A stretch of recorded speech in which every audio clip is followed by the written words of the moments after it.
Yo, fired up this morning. We talking 49ers Packers, where the Packers media, they've been downright disrespectful. Downright disrespectful. Coming off with this smug we're going to get into that, all right? And also, Richard Sherman, Chris Sims, they have differing opinions of Jimmy Garoppolo, all right? One is pro Jimmy, one is not so much pro Jimmy. We're going to get into that, and maybe where some of Richard Sherman's comments have been taken out of context, man. Y'all know what it is. It's the San Francisco 49ers morning show. Let's go. Intercepted. It is picked off by Eric Crocker. Over midfield. He'll run it all the way into the end zone. Touchdown. Crop Talk TV podcast.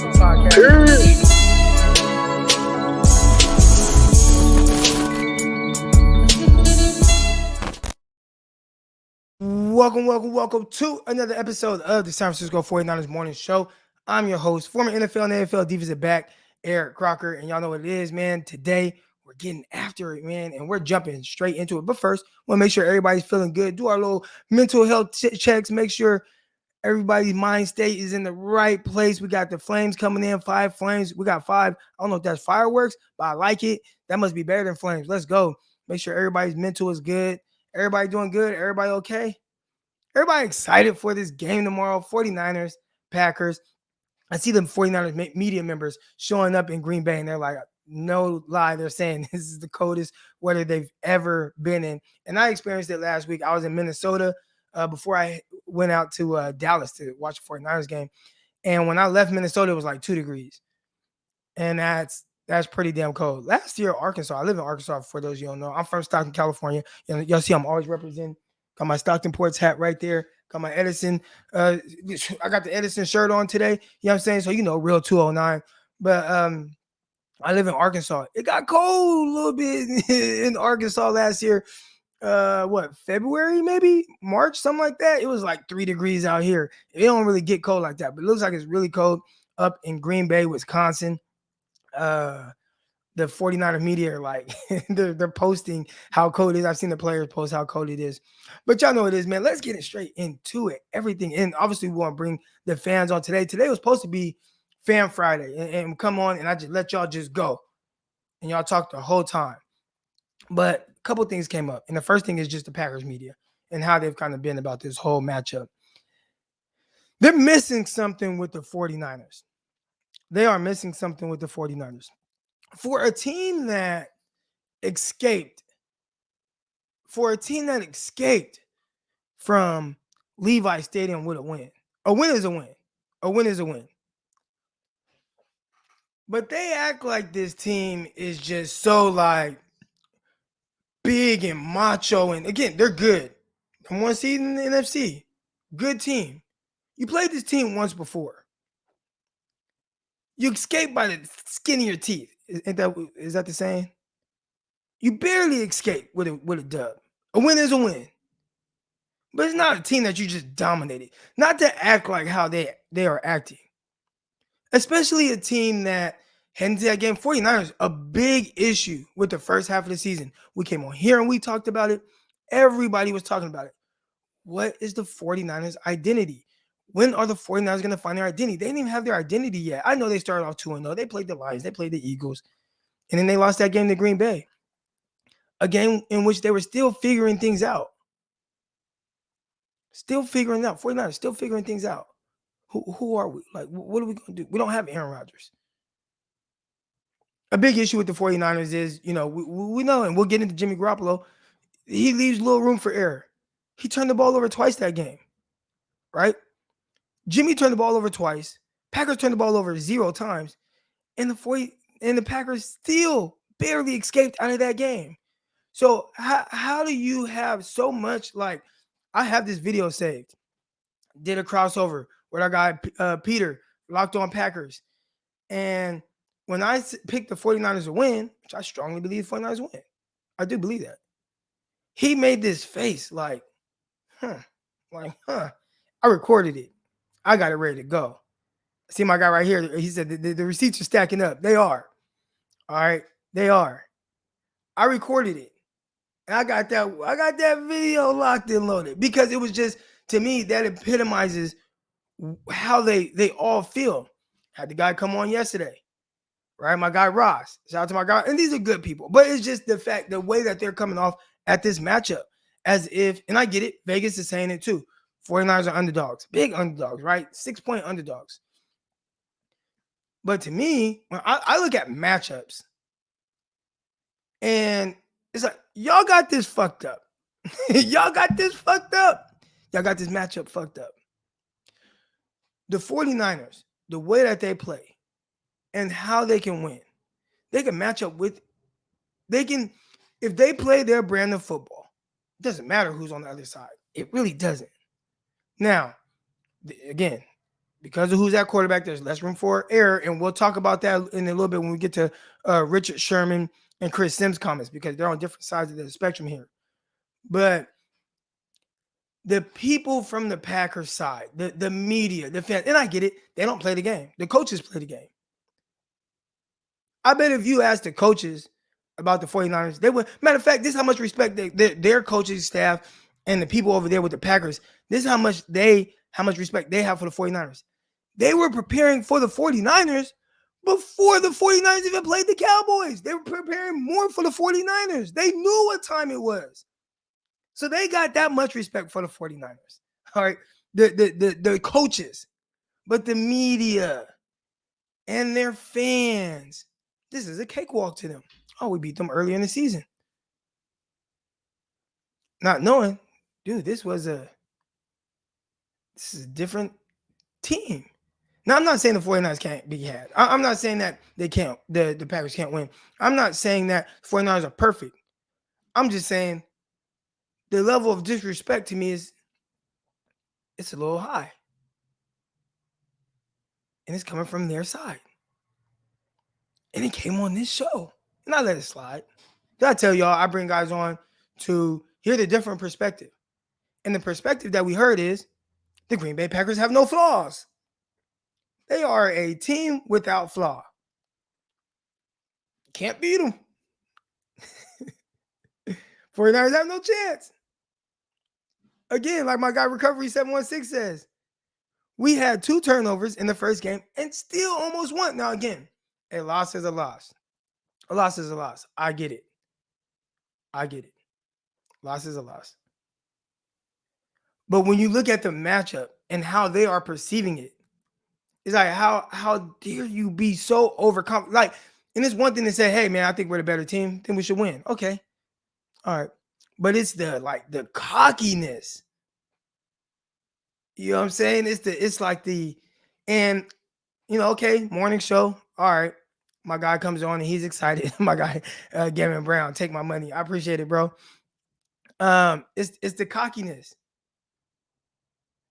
You know what I'm saying? And that's the part where I'm just like, yeah, y'all got the 49ers kind of wrong.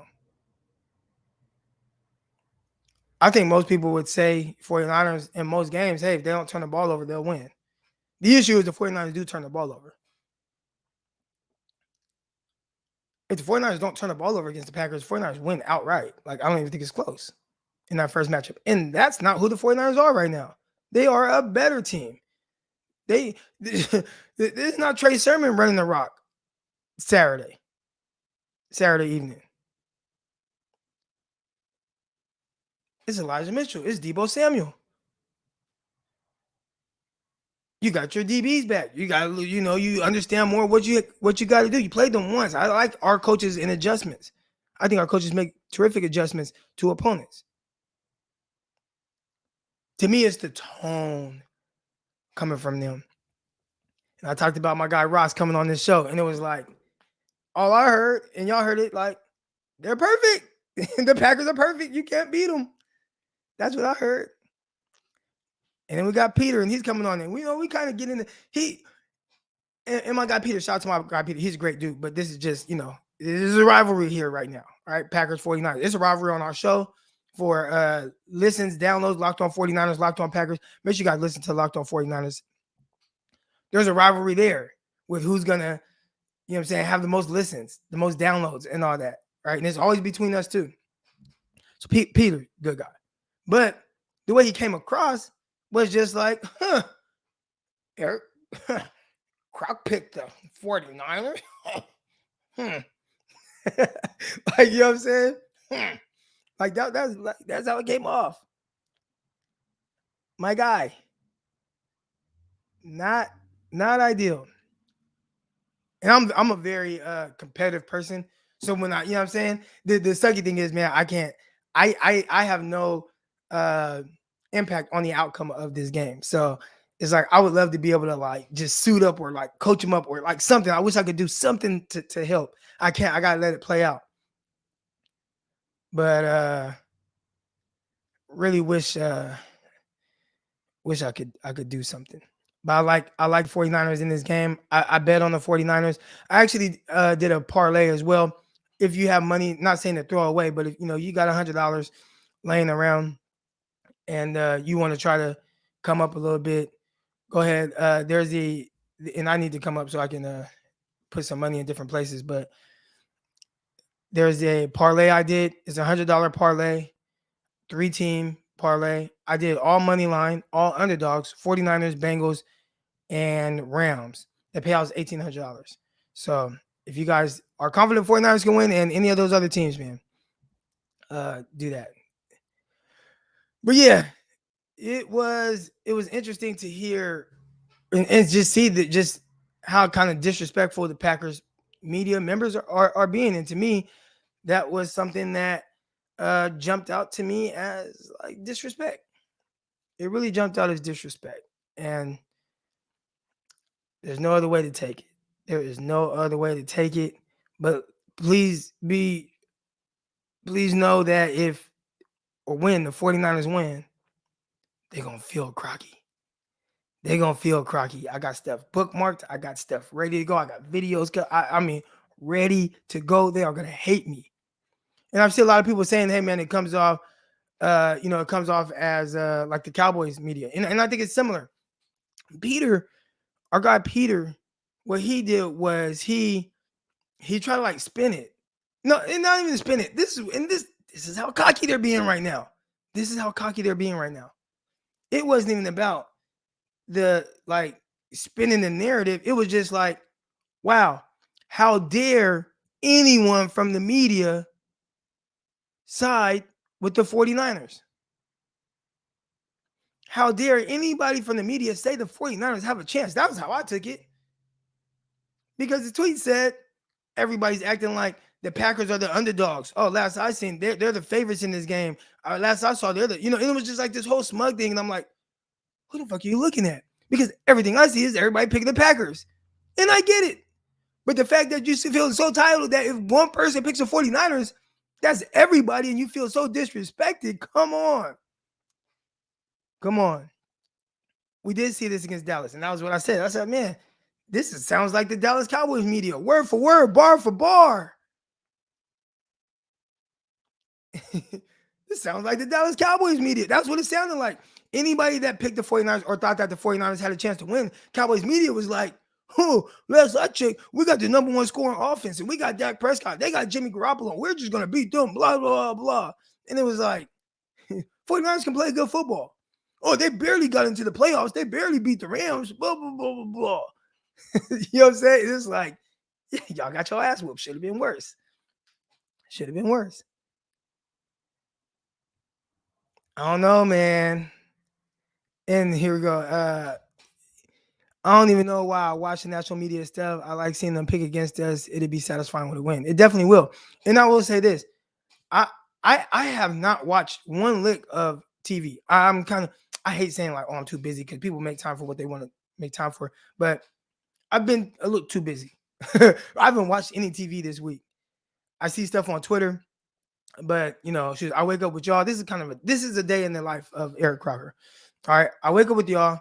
I take my kids to school. Took them to school just now. I come back. I hop on here. I talk to y'all.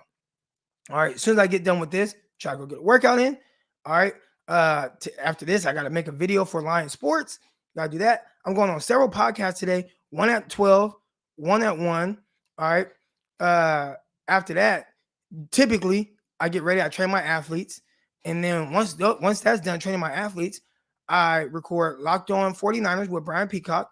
Then I record Locked On NFL Draft with my guy Ryan Tracy. And then it's like, oh man, it's 8 o'clock. Let me eat dinner and enjoy my family. That's kind of how a lot of my days go. Friday's a little different, but it's how a lot of my days go. So I haven't even really watched TV. I haven't even really watched shows. I want to catch up on the new Power Book. I haven't watched that. Yeah, there's a lot that I'm missing out on right now. But it's a grind, man. You know what it is. But anyways, I see a lot of the things and storylines on social media, and that's kind of where I get a lot of the timelines and things like that. I do listen to a lot of podcasts. While I'm doing a lot of different things, I'll listen to podcasts. So that's how I got to listen to Richard Sherman, Chris Sims, and kind of their thoughts on this whole thing. But yeah, I don't really listen. I haven't watched TV a whole lot. I will be tuned in this weekend though. Please believe that. Please believe that. All right, if y'all know what to do, man. If you haven't already, hit that like button, hit that subscribe button. I'm definitely gonna get y'all opinions on the media and how they just have this like, we're so much better than the 49ers. Well, oh my gosh, how dare anybody pick the 49ers to win? Everybody's picking against everybody's picking against the Packers. I thought we were the favorites.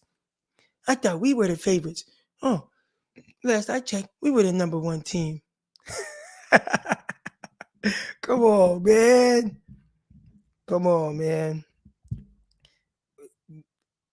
They're not giving 49ers a chance. I can't wait. They're going to have to hear me. 49ers going to win. 49ers going to win.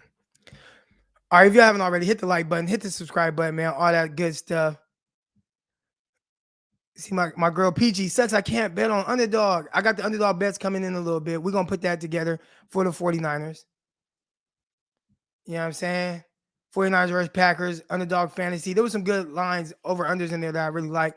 Underdog fantasy right there. Promo code Crocky. So if you haven't already, matter of fact, right now, if you haven't already, download the Underdog Fantasy app or go to underdogfantasy.com. Sign up. But when you do sign up, use the promo code Crocky. Use the promo code Crocky. All right. And I'm telling you, and today we're going to, you know what I'm saying? We're going to make some money. We're going to go on there and we're going to do good. We're going to make some money. What I'm thinking about doing, and I'll have somebody, maybe I'll have one of my guys go through and pick, but let's do a giveaway. So you got to like, subscribe, and maybe I'll pick a person today and we'll do a jersey, or maybe we'll wait to the end after this week. I look forward to guests and learn more about football. Guests come off as smug. We respect other teams' talents. I wish that was reciprocated. I agree. Like, I don't come on and be like, oh yeah, 49ers is, you know what I'm saying? It's like, nah, man, like, I understand where the 49ers are good, where their flaws are, but everybody else comes off, man. I'm telling you, Packers are the best team ever. Maybe they are. I don't know. I couldn't tell week 3. I thought they were a good team. I don't know. I guess that's what happens when. And then we got into talking about, and I'm like, so I said, man, Cowboys media was the same way. Like they came off the same way, word for word, bar for bar. And his response was, Mike McCarthy's not walking through that door. Essentially saying, listen, you ain't facing Mike McCarthy. You're facing LaFleur. Excuse me, but that's not a way to be. That's a little disrespectful to be towards the guy that the last time y'all won a championship, that was your coach. Y'all ain't did shit since. Y'all ain't won an NFC championship game. Y'all ain't been to a Super Bowl. Y'all ain't won a Super Bowl. How dare you be disrespectful to McCarthy in that way? To kind of put him down. Oh, he ain't coming through that door. Don't be disrespectful. You know what I'm saying? Don't be disrespectful. Disrespectful towards McCarthy. I get it. Well, last time he was a coach, I was like, man, y'all ain't did nothing noteworthy since McCarthy was in the front office head coach. What have y'all done since then, other than get your ass whooped every time y'all go to the playoffs by the 49ers, by the Bucks, whoever it is? Atlanta destroyed the Packers. How dare y'all talk like that? Y'all do not like look, the Packers. What the fuck have they done to come off the way that they do? They are a good football team. They are a good football team. Well, you should be kind of good. You got the best or second best quarterback in the NFL. He's really good. Aaron Rodgers is really good. And more times than not, when you have Aaron Rodgers at quarterback, you're probably going to be really good. I keep it cordial, man. Damn, Croc, I wish you had told this man all this in front of his face. I keep it cordial. I told Peter this. This is all on Twitter right now. So this is what I'm saying right now. This is all on Twitter to Peter. I told the man, hey, last time y'all was good, this man was your head coach. You got to be a little more respectful. Last time y'all did anything noteworthy, that was your head coach. Don't just throw his name out there like he ain't do nothing for y'all. I said that. And more. And more. It's all on Twitter. It's all on Twitter. Shout out to Twitter. If you guys don't follow me on Twitter at Eric_Crocker. Anyways, enough of the angry talk. You know what I'm saying? It's good, positive vibes. It just came off a little funny style to me. How the Packers, the people covering them, the fan base, and I'm just like, man, y'all real disrespectful. This 49ers team is better than y'all think. It is. Again, if you haven't already, man, hit that like button, hit the subscribe button, all that good stuff. Support the show. I appreciate everybody's in the chat right now. All 175 of y'all. Let's go. Run these numbers up. The Jimmy Garoppolo effect. I believe that the reason why the 49ers are underdogs to the extent that they are, and why they're kind of viewed as so much an underdog, is a lot of it's because Jimmy Garoppolo. Now, we talked about Jimmy Garoppolo ad nauseum, right? We talked about him so much, and I don't want to, right? Hey, Keith, right? You would think that the Packers beat 49ers 30-3 in week 3. You would think that. You wouldn't think that 49ers turned the ball over twice, Packers 0 times, and it still came down to Aaron Rodgers having to be a superhero. You would think that they just blew the 49ers out. That's what you would think. I agree. Appreciate the contribution. Where was I? Jimmy Garoppolo. We talk about Jimmy Garoppolo. I will say this. Most organizations, a lot of the conversation it surrounds the quarterback for a couple reasons. Quarterback has to be the best player on the team. And when I say best, I mean, obviously there's scenarios where you have a Matthew Stafford who's good and can play at a high level, but you have an Aaron Donald, and he's like one of the best defensive players like I've ever seen, right? So you're going to have some of those situations, but for the most part, your quarterback has to be that's the highest paid player. Why do quarterbacks get paid so much more than everybody else? They're making 2 times as much as anybody else. Your quarterbacks right now, especially now, 49ers, they got Jimmy Garoppolo kind of on discount because, I mean, their quarterback's getting paid $40+ million a year, right? So a lot of the conversation about these teams, as far as wins, losses, and things like that, it surrounds the quarterback position. And the topics on the podcast and all that, people know most of these teams are going to go as far as their quarterback takes them. Typically, right? That's typically how it works. If your quarterback is good, you probably have a chance of being better. I just talked about the Packers, right? And how they're good all the time. Well, why are they always good? Well, they got Aaron Rodgers. Right? So the conversation a lot of times starts with him. And until he's not the issue, well, it's not Aaron Rodgers, so who is it? And if the Packers lose on Sunday, who are they going to look at? Or Saturday, excuse me, they're going to look at Aaron Rodgers. What did he not do? You know what I'm saying? So I get it. A lot of people are like, why talk about Jimmy Garoppolo? Jimmy Garoppolo is the quarterback. Quarterbacks on teams get talked about the most. And you're a quarterback of the 49ers. And they have a rich history of quarterbacks with Steve Young and goddamn Joe Montana. And they had some solid ones after that. Kaepernick, Jeff Garcia. They've had some solid quarterbacks. Hold on, who say? Hold on, Mark. Here we go. $40 million a year. I'm sorry, but you're smoking dick if you think you're gonna get that. I'm a little confused, Mark. But quarterbacks are making $40 million a year. The like higher ones. The Patrick Mahomes, the Deshaun Watson, Dak Prescott.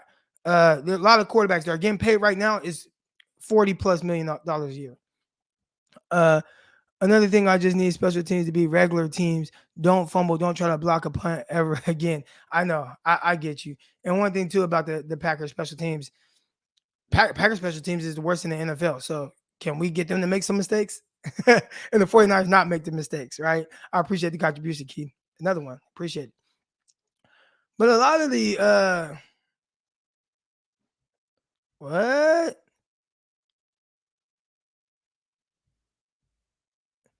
Packers media is definitely not underestimating the 49ers. The the people that I've come across and encounter and I see on social media, they are kind of talking with their chest puffed out. Maybe that's a few, I don't want to say bad apples, but a few people that come off that way, and the rest of them that I haven't seen on my timeline aren't coming off that way. But a majority of the ones that I've seen on my timeline or I've interacted with, it's the Packers should just blow the 49ers out and dominate them by 2 scores. A 49ers team that doesn't get blown out. But anyways, back to Jimmy Garoppolo. Because a lot of the conversation will always be driven around him. One thing is for sure, guys. This San Francisco 49ers team is really good. Really good. They have a good run game. Well, first of all, it starts at the top. I think they have good coaches on both sides of the ball. They are very well coached. Very well coached on both sides, offense and defense. So then the trickle down effect of that is, well, you play good football. And they've gotten to that point where they play much better. All right. I got another contribution. Hold on, let me get through this, guys. Let me get through this. I appreciate the contribution. Hold on, let me start this. I just learned that I could do that. All right, so see, I lost my train of thought now. Jimmy Garoppolo.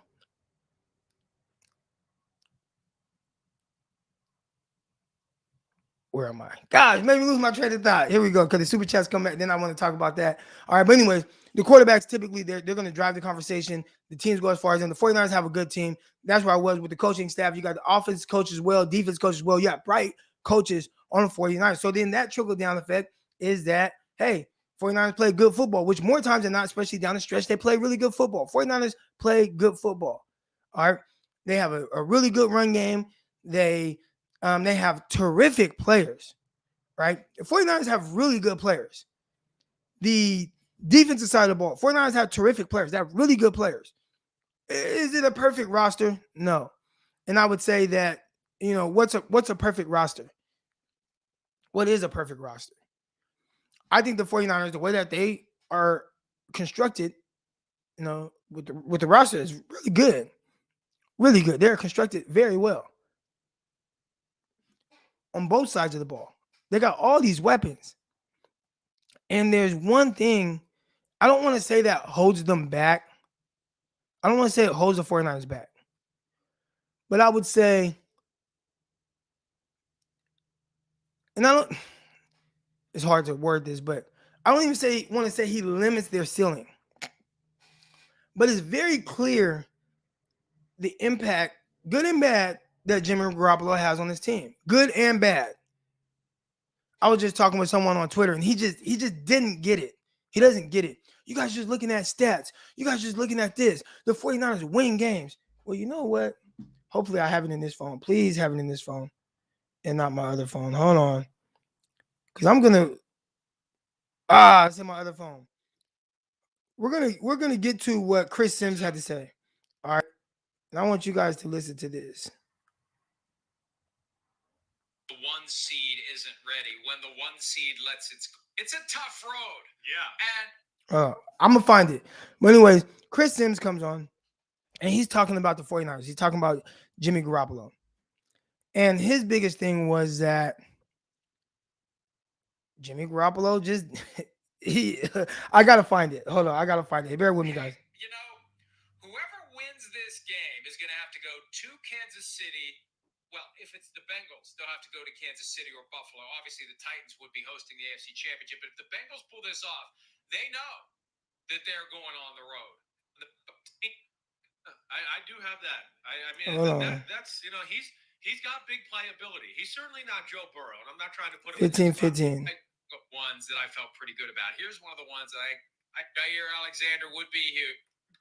More important for the Packers, the fact of Jair Alexander. So here was the low pass to George Kittle on the play that yada yada. So this is how people view Jimmy Garoppolo. So Garoppolo is the weak link. And if I'm a 49ers fan, I just accept the fact that at some point that guy is going to fuck up the season. Sorry, Kristen, but that's what he's going to do. At some point, whether it's this game, whether it's the next game, or whether it's the Super Bowl, he's going to do something to cause the whole thing to implode. And I just as soon get it over with if I'm the 49ers. And I feel like that's what they can count on. Unless he's injured, and then it's Trey Lance being thrown to the wolves. And the only good thing there is he played college football at North Dakota State, so maybe he won't be affected by the cold if it is cold, and it should be cold at Lambeau Field. But the quarterback position to me, I mean, we talked during PFT Live today about the coaching matchups. Well, Jimmy Garoppolo, Aaron Rodgers. I mean, there isn't a Sharpie big enough to make the check that goes on the side of the Packers ledger on that one. No doubt.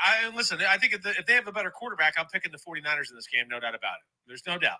You said it right. I mean, it's first off, it's rare. And why is it controversial to say that Jimmy Garoppolo isn't good enough? I don't know either. Have we not seen it? Well, Have we not seen it? It's just people who are. You hate Jimmy Garoppolo. Right. No, I like good quarterback play, and I'll point out when we don't get good quarterback play. And why are we acting like this guy's a great quarterback when he's clearly not? The evidence has been in front of our eyes between the inability to stay healthy. Right. The failure to hit Emmanuel Sanders with a championship on the line. The fact that he freaked out Kyle Shanahan in the divisional round in 2019 with what should have been 3 interceptions, all by Eric Kendricks, and they turned him into Bob Greasy for the rest of that game and all of the next game. He barely threw the ball in the NFC Championship. Are you kidding me? Well, he could have been the Super Bowl MVP. Yeah, well, it's his fault that he wasn't. So I get exhausted by the 49ers fans who are so not obsessed realistic. with propping this guy up.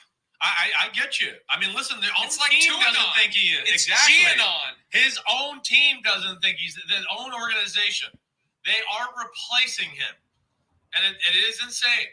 I think what it goes into is a little bit like we've talked about a lot over the years. People just see wins and they go, well, "It's got to be the quarterback. It's got to be the quarterback. That's why they win. That's why." No, it's not. They have a really good football team. They win in spite of their quarterback. They win. They have a quarterback that's top 20-ish in football. Nowhere near the top 10. You want to put him somewhere between 14 and 22? Sure, I think reasonable minds can differ there. But that's about where he is. Period. It's in that range. I mean, and how many... One more thing. Well, yeah, hold on. Let me just finish this. Go ahead. How many fucking times do we got to see him screw the fucking game up, like you said? I mean, what are you talking about? Last week, the Rams game that they won in week 18, he threw 2 interceptions early on in the game.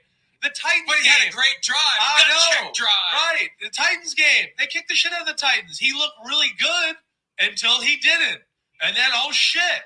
So, people are delusional. The Seahawks loss. Right? This is a team that's won 8 out of the last 10, but you look at the losses or the questionable moments, and they all go back to that guy. So I'm with you there. Go ahead, say your thing. Let me just say one thing. And this pains.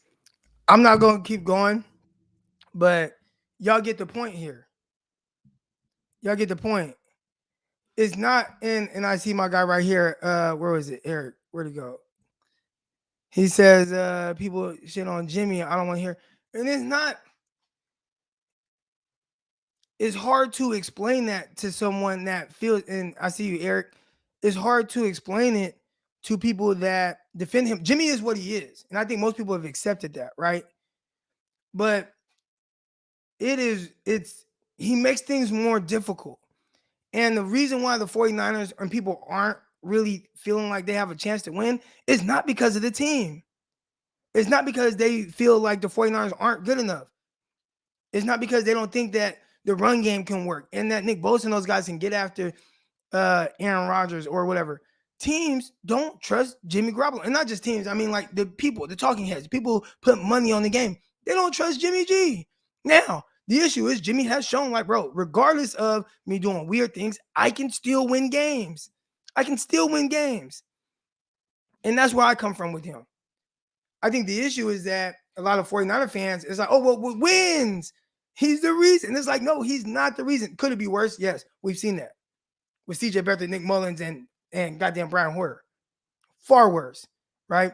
But Jimmy, he makes it's tough. It's tough. And that's the one thing. Let's say this. If the 49ers had, let's say the 49ers, with our coaching staff and our team that plays the way they do, and if you flip-flop Jimmy Garoppolo and Dak Prescott, how much higher is the 49ers ceiling? It's higher, right? Now, the fact that these teams have to go up against 49ers in that pass rush and the linebackers flying around and how well they stop the defense and make teams one-dimensional, that makes it harder for opposing teams. And that's why there's a chance that the 49ers can outduel Aaron Rodgers with Jimmy Garoppolo. And I don't think that that's bagging on Jimmy. I think Jimmy is what he is. Now, I let you guys listen to that side of things. All right? I let you guys listen to that side. Now, let's listen to something a little bit more positive. All right? Here's another a different perspective, and we'll talk about that. All right? Oh, there it goes right there. And here. Now, here's Richard Sherman's perspective. And I think Richard Sherman. You think Jimmy G should be the starter next year, or you think it's time to move on? Oh, I definitely do. I think he should be the starter again. People forget that Aaron didn't start his first year, he didn't start his second year.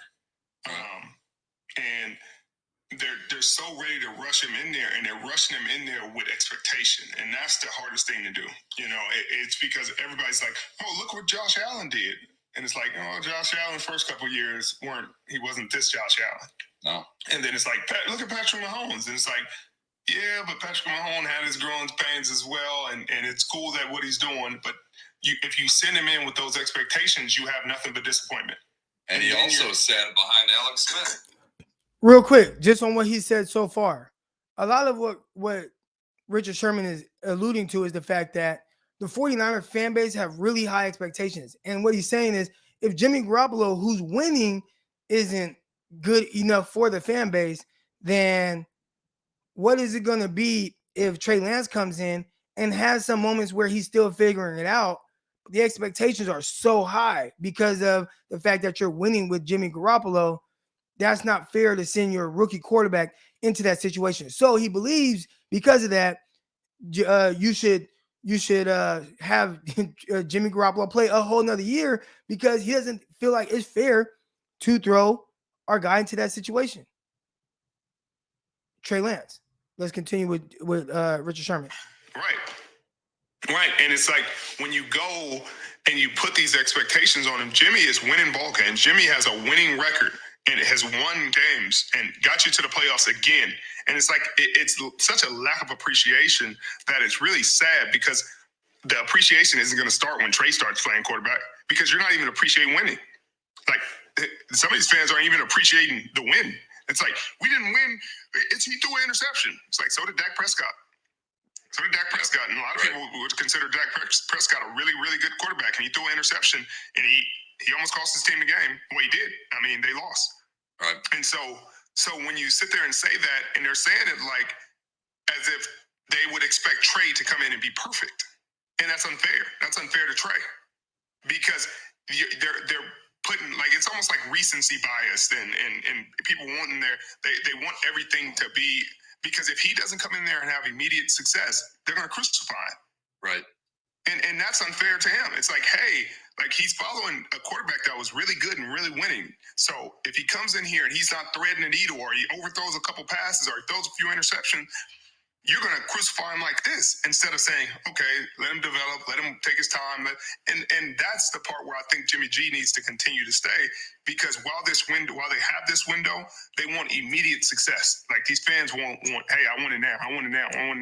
And I'm not sure you would get that immediately with Trey, because he's a young quarterback, he may be, go off immediately and be an all-pro. But if he's not, it gets to be a really messy situation. I agree with you 100%, Rich. I mean, so essentially what Richard Sherman is saying, and again, these are two different views. I think some people took Richard Sherman's comments a little bit out of context, right? Again, we listened to Chris Sims and we listened to Florio and what they had to say, right? And their big thing was that Jimmy Garoppolo, ultimately what they were saying is Jimmy Garoppolo limits the 49ers football team. Essentially, that's what they're saying. They ain't saying that you can't win with them, but they're saying he limits it. He limits what they are. All right. And yeah, Richard Sherman saying, regardless of if he limits it, you win with him. And that's good. Like winning is good. And if you throw a rookie into that situation right now, the expectations are so high, you're going to turn on him like you're turning on Jimmy Garoppolo. Like he's saying, if what Jimmy is doing ain't good enough for you, when you have a rookie come in, it's going to be hard for you to appreciate or be patient enough to go through some of those growing pains. That's how I took it. All right. Now, I want to hear you guys come on. And again, I would love to talk about the actual game. All right. We came on here first talking about, and there's over 300 of you in here right now. The first thing that we talked about coming in was, hey, the 49ers, Packers, and the Packers media, they've been kind of smug, which way that they've been kind of talking to me, talking to people, really feeling like there's no way that they could lose this game.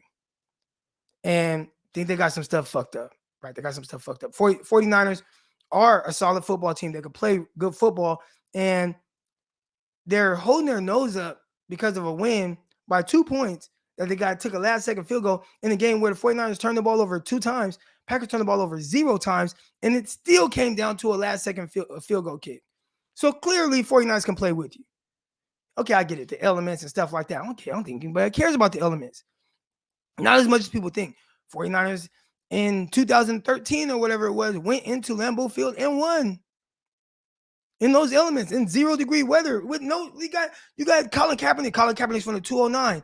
Colin Kaepernick came in there, no sleeves on. And brother, 49ers ain't been playing in that weather. They came in with no sleeves on and won. So again, and I'm not saying like, well, different teams and whatever, but all I'm saying is how much of a factor is the weather when a team is able to go in there and do that. So, I mean, that stuff, whatever. Once you get on the field, we playing football. Let's go. All right. But just the way that they talk about the 49ers, the people that I've seen from the media of the Green Bay Packers is being kind of disrespectful. All right, here we go. Let's talk about some of these super chats I got real quick. Setup question. I wish I would have asked a Packer fan your score prediction, follow with W's. What's your prediction if Jimmy G and AR swap teams? Talent disparity. That's a good one, right? If Jimmy G and Aaron Rodgers swap teams, it's not even a conversation. I mean, it's not even I don't even think it would be close. I don't even think it would be close. Got my guy David Yang here.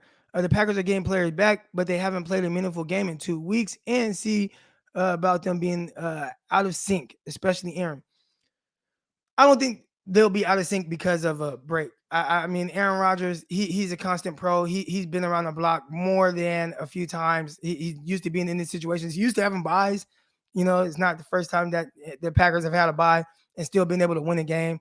So, yeah, they are getting players back. It sounds like they're going to be on a pitch count, but we'll see. Because once some live bullets start flying and 49ers start punching them out, it's like, you know what, Jair? You know what, Smith? We need you to play a little bit more than we expected. So, yeah, they have guys coming back by the end of the day, man. It's football. I think those guys will be all right. Here we go. What I get exhausted about year after year playoffs and hearing how the 49ers are a default to lose because of the quarterback comparison, going back to Alex Smith.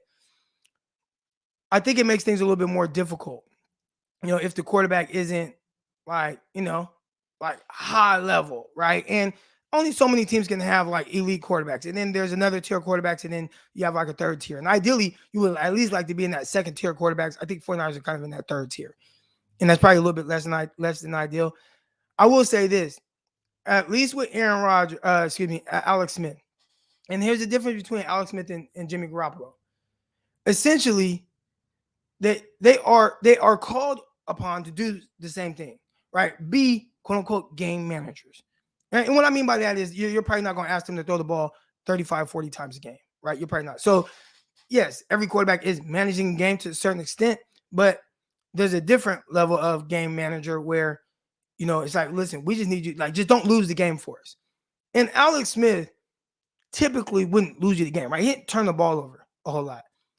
I think with how many times Jimmy Garoppolo is asked to throw and how many times he turns the ball over within that, I think that's kind of an issue. And that kind of hurts the team a little bit. I think even if you had Alex Smith in this situation, you probably have a little bit, not more confidence. Because I think Jimmy Garoppolo does a better job of like pushing the ball down the field and tight window throws and attempting those type of things. But then he also turns the ball over. So like Alex Smith used to check down, like he'd throw it to the running back on like it'd be 3rd and 8, and he's like, check down. I'm like, well, bro, what are you doing? So that was hella annoying. Maybe he was too much of a game manager and leaned on the defense a little too much. But we saw him kind of come out of his shell a little bit that last year in Kansas City. Here we go. Boom. As a fan, it's sad when there is no appreciation. Man, I agree. And at least I can't speak for everybody, but I'll speak for myself. I appreciate Jimmy Garoppolo. Want to make that clear. I also understand what he is and what he isn't. So I don't really complain. Matter of fact, you go back to the Rams game, right? 49ers were down 17-0. Not one time did I say anything about benching Jimmy Garoppolo. Jimmy Garoppolo needs to be out. And y'all that were following me on my timeline, y'all saw it. And matter of fact, I was very encouraging. I was saying, hey, Jimmy, just go into halftime, get 3 points. They got 3 points. I said, great job, Jimmy. Now come out, let's get some points. Get the ball back after halftime. Got to go down the score. And he did that. Like, I understand what he is. I appreciate it. I know that I've been one, like, especially down the stretch when it kind of got tight, right? I'm like, you got to play Jimmy Garoppolo. You got to play Jimmy. You can't play the rookie in this situation. So I have a level of appreciation, but I think a lot of fans have an issue with, even though it's like I can have an appreciation for how he contributes to wins. If I come off, I don't want to say critical, but like, hey, yes, I appreciate Jimmy. There's very clear areas of how he holds his team back. And I think it's very clear. And then you get dogged for saying that. Appreciate the contribution. Here we go. Got another contribution here. Make sure I don't have any more up here real quick. Got my guy Symmetry 7.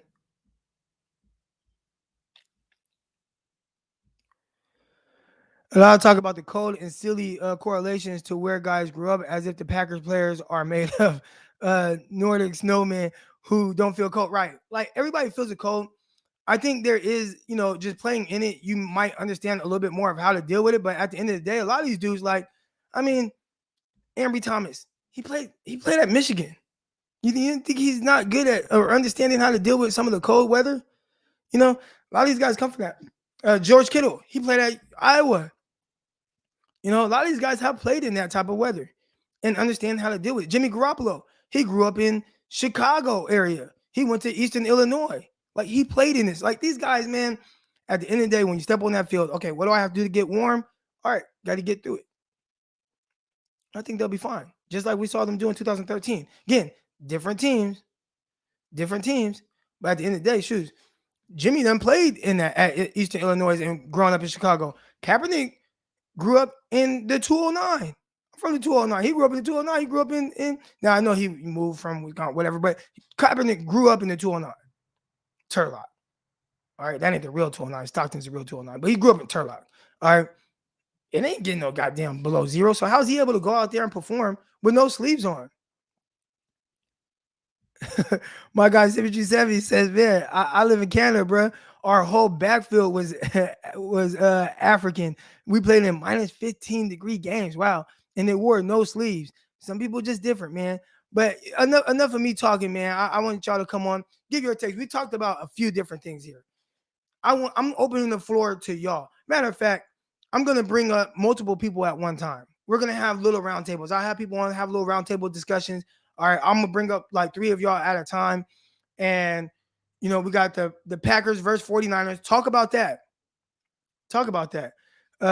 Jimmy Garoppolo effect. Do you think it's an issue or not? Richard Sherman, his thoughts on it. Unfair situation to throw Trey Lance in there because 49ers can appreciate Jimmy Garoppolo's wins. Chris Sims, he thinks if 49ers hold him back. And again, I do want to just kind of preference this by saying I think Sherman and Sims are talking about 2 different things. Sims is just looking at it as an isolated situation. This quarterback holds the 49ers back. Sherman is saying he wins games and he knows that you throw a rookie in there, it's not going to be all smooth. And are you going to turn on him? So kind of they're looking at it from different perspectives a little bit. Somebody said Turlock is the 209. It is the 209. Turlock is the 209. Turlock, Merced. Hold on. Where is it at? Hold on. Where did I see that? Oh, right here. Turlock, Merced, Modesto. You know what I'm saying? Lodi. Yeah, Manteca, Lathrop. Yeah, there's 209. But there's only one real 209. There's only one real 209. And that's Stocktown. That's Stocktown. All right. I'll give Modesto a little. I'll give Modesto a little love as being real 209. I got y'all see the Modesto Pirates chair. Y'all see the Modesto Pirates chair. But there's one real 209, and that's Stockton. Let's go. Let me put my headphones on. I'm gonna bring 4 guys on right now. We're gonna have a little round table. Do a little different, man. Do a little different. I see San Jose's in here. Hey, listen, I lived in San Jose, East Side, Tully and White Road. You know what I'm saying? Right across from Eastridge Mall. You know what I'm saying? My grandparents lived there in the same house 40 years. I went to Cedar Grove Elementary out there in San Jose. Big brother went to Quimby Oak. My mom, my dad, they went to Mount Pleasant. My brother went to Mount Pleasant for a little bit. Yeah, man, I lived in San Jose. You feel me? So, but I'm real 209. No, I'm real Stockton. Let's go.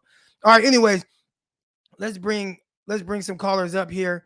I'm bring 3 guys on. These are the first 4 to get in here. So we got my guy Dion. We got Twin. We got Mark. Uh-oh. What? Mark is a black screen. All right, here we go. So we got a little, what we got going on here is we're going to do a little round tables. All right. So I want y'all to drive the conversation. I'm going to start with you, Dion, and you go ahead and kind of guide this direction. Everybody that's on here, again, and let me put people's names so I know, who I'm talking to or whatnot. I can put the names up there. Boom. All right. Is Mark, are you in here? Can you hear us?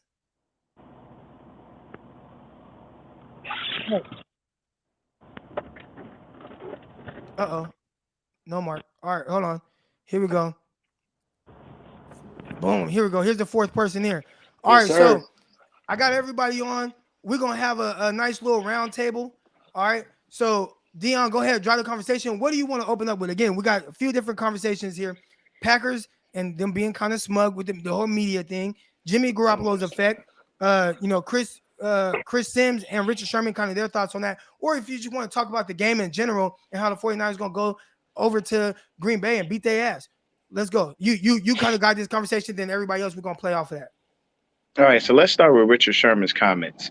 I understood. I like the way you explained everything, and I understood exactly what was going on when he was saying what he was saying. But I think he's talking about your casual fan. He's not talking about your real diehard 49er fan. And you guys can correct me if I'm wrong. I don't have ridiculous expectations for Trey Lance. I just feel that we could have been 10-7 with him just as well as we were 10-7 with Jimmy Garoppolo. I don't have these ridiculous over-the-top mindsets saying, okay, well, yeah, man, Trey's got to come in and thread the needle and do this and do that. Otherwise, it was a waste and he's trash and he's a bust. No, the kid still has to grow. You could do everything off the field that you want until you get on the field and the live bullets start flying. It's a whole lot different. Look at what happened in the Houston game. The man had a whole first half where people were like, ooh, what is going on? Second half, he comes out, lights out. It's a growth process, and real fans understand that. So I'm gonna throw it to Twin. Where are you at on that? I just feel like everybody has their own opinion on the situation with Jimmy G and Trey Lance. You know what I mean? So it's like, yeah, we appreciate the wins, but also like with the quarterback comes scrutiny. You know what I mean? Like, you're gonna get scrutinized no matter what. Even the greatest get scrutinized. Even when Tom Brady lost against the Saints, he got scrutinized. So it comes with the job. You know what I mean? Like, yes, no one's perfect, but at the same time, Jimmy is who he is. He's, sometimes he can make the throw, sometimes he can't make the throw. It's like in the Super Bowl. So I mean, people are gonna talk no matter what. It's just what is your opinion on how do you feel about it? Like, I like the wins, but Jimmy makes me nervous sometimes. Even in that Cincinnati game, we could have lost that game. He almost threw a pick six. And I was like, damn, like, you know what I mean? Like, fuck, like, I was happy we won, but in the back of my mind, I'm thinking, like, shit, we could have fucking lost that game. And then Tennessee happened. And you know what I mean? So I'm like, no, I don't think Trey is perfect, but yeah, he can make the same mistakes Jimmy's making for half the money. And he's more mobile. He can do more things. And that's just how I feel. Like, I'm not going to compare Jimmy and say, oh, Jimmy's better, Trey's better. Like, in my eyes, I think Trey has a higher ceiling. And that's just how I feel. And y'all are talking about like in the like not right now, right? We're not talking about Trey Lance going into Green Bay and having the same expectations as Jimmy Garoppolo winning the game. You guys are more alluding to 2022 season, what your expectations are for Trey Lance and understanding the growth process. Am I right by saying that? Yeah, you're right. Yeah, but what you like Kaepernick went into Green Bay, you know what I mean? Like, he didn't have that much experience under his belt. And he did the damn thing. Cap wasn't perfect. He was kind of a one read, but he still had talent to win a game. You know what I mean? So we can't say, for sure, oh, Trey can't go in there and win. Like, we don't know that because Kyle ain't gonna give him that opportunity. And that's what gets me. Like, it's more about they trying to get value to trade him, and so they got to pump him up as much as it can. And that's personally what I think it is. Thank you, Twin. I appreciate that, bro, because I've been saying that forever, and people think that that's not the case. You have to be propping him up because there's no other reason for you to throw him in there consistently, especially when the guy comes out with injury after injury. My thumb is messed up. My shoulder's messed up. Like, and then you think to yourself as a head coach, I want you to get better. We all about player safety, right? So then why is his safety being put to the side? Because you want to win games. You know what I'm saying? Do football players sacrifice into it? Go ahead. I would say this, and then I want to get our guy hold on, get the name right. Young League, I want to get his opinion on this. But I don't think I'd say this with Jimmy Garoppolo. I don't think that they would put him out there if he wasn't 100% functional in the sense of being able to play. So I get it that he's dealing with certain, injuries and things like that. But there are a lot of guys that are banged up, right? You got Nick Bosa concussion. He's trying to work through that. You got Fred Warner ankle. And, your quarterback, it's the same thing. He's dealing with some things. And if he's well enough to play, you're going to play. And I believe that with Jimmy Garoppolo, the 49ers still can beat. They can still beat the Packers. All right, Young League, let's get your thoughts on that. That was good. About the whole Jimmy thing, it's just like, he was doing this before he's injured. I don't know why everybody's like, oh, but the injury. He was doing this before he was injured. This is why we drafted Trey. This is why we put all the picks up front. It was like, let's go get Trey. Let's do it. Let's just do it. And then they backed out the last second like, but Jimmy. And I feel like you can't be emotional about this. You got to just make the decision that's best for us to win. If Jimmy goes into Green Bay, knowing that he got a shoulder injury, knowing that he got a thumb injury, and stink up the farm, it's going to look bad on Kyle. Because Kyle made this decision. It ultimately falls on Kyle. How are you going to execute this game plan to go in there and beat Green Bay? But I'm not big on Green Bay. Like, they beat us by 2 points. So real quick, Young League, do you think the 49ers, how do you see this game playing out? Oh, hold on, you muted. You muted yourself. Because we can't hear you. Nah, he's not muted though. I don't know why he lost his sound. It's that Wi-Fi thing. Yeah, man. Unless he was in it and then moved out of it, it happens to me sometimes. I know it's a trip. That fiber optic, bulletproof. I know. I need to get the fiber optic. That Kevlar, man. We don't got fiber optic where I'm at. I don't think it works that much better. And then I think he's frozen now too. I don't see him moving. Now, hold on. We got him. Hold on. We got him. Hold on. There we go. There he is. I'm confident about the game. I mean, they beat us by 2 points the first time, and it came down to the last seconds. If Fred dropped back just a little deeper in coverage, that's a pick. Just a little bit deeper over that deep middle to Devontae, that's a pick. So we can gas up Aaron Rodgers, and the Green Bay fans can talk all they want, but I already know the team's going to execute. They're going to do what they got to do. It falls on Jimmy's feet. Jimmy and Kyle, how are y'all going to execute? How are y'all going to game plan to go into Green Bay and get this dub? Because they're capable to. They've done it before. Run the ball. All right, so here we go. That's all you got to do. Real quick, y'all. Before I'm gonna get y'all up, but before that, I want to kind of go around and just get a score prediction from y'all, and y'all just kind of give your thoughts real quick on how you feel the game is gonna play out, and then give me a little score prediction. So I'm gonna start with you, Dion. 31-28. We have beaten Green Bay every single time, 2013, 2014, and in 2019 with the run. Run the ball, that Kyle. That's ball. all you need to do. Don't put Jimmy in a position where he needs to throw. No one has time for that. Just run the ball, man. That's all you got to do. All right, Twin, where you at with it? My score is, I said, I said 27, 20, 21, 27, 21. All right. And I think it's going to be our defensive line and our corners back. We got Emil Mosley. He locked down. We ain't got no more Norman, so we ain't going to give up no PIs. And we got Ambry. I think we're going to be good. We just need to get a little pressure, rattle Rogers' bell a couple times, and we got this. All right. For and sure. Young Lee, where you at with it? I got them winning 31-28. Like All right. like he said, it's a completely different team. They played our starters, but our DBs were hurt. We weren't the same D line and defense that we are right now. I feel like if we get after A-Rod and put him on his butt, it's showtime, and we gonna get that dub. Yes, sir. All right, man. Hey, I appreciate all y'all coming on. All right, Crocky. Have a good morning, y'all brother. Have a good one. Yes, sir. Y'all have a good one. All right. All right, real quick. Here we go. Crocker net. Hey, is my internet lagging or something? My internet bad right now? Somebody said he's in the Crocker net. My internet, I'll tell you this, on Locked On 49ers, if you guys watch the YouTube channel of that, I don't know what it is about Ustream, but my internet be sucking on there. Does my internet suck on here? It doesn't look like it to me. I don't see the stuff going up and down, but I'm not sure. Maybe I freeze or something. I don't know. I can't tell. Real quick before I get to the next group of guys. Oh, I can't wait to hear my guy Pioneer. He hasn't called in a while.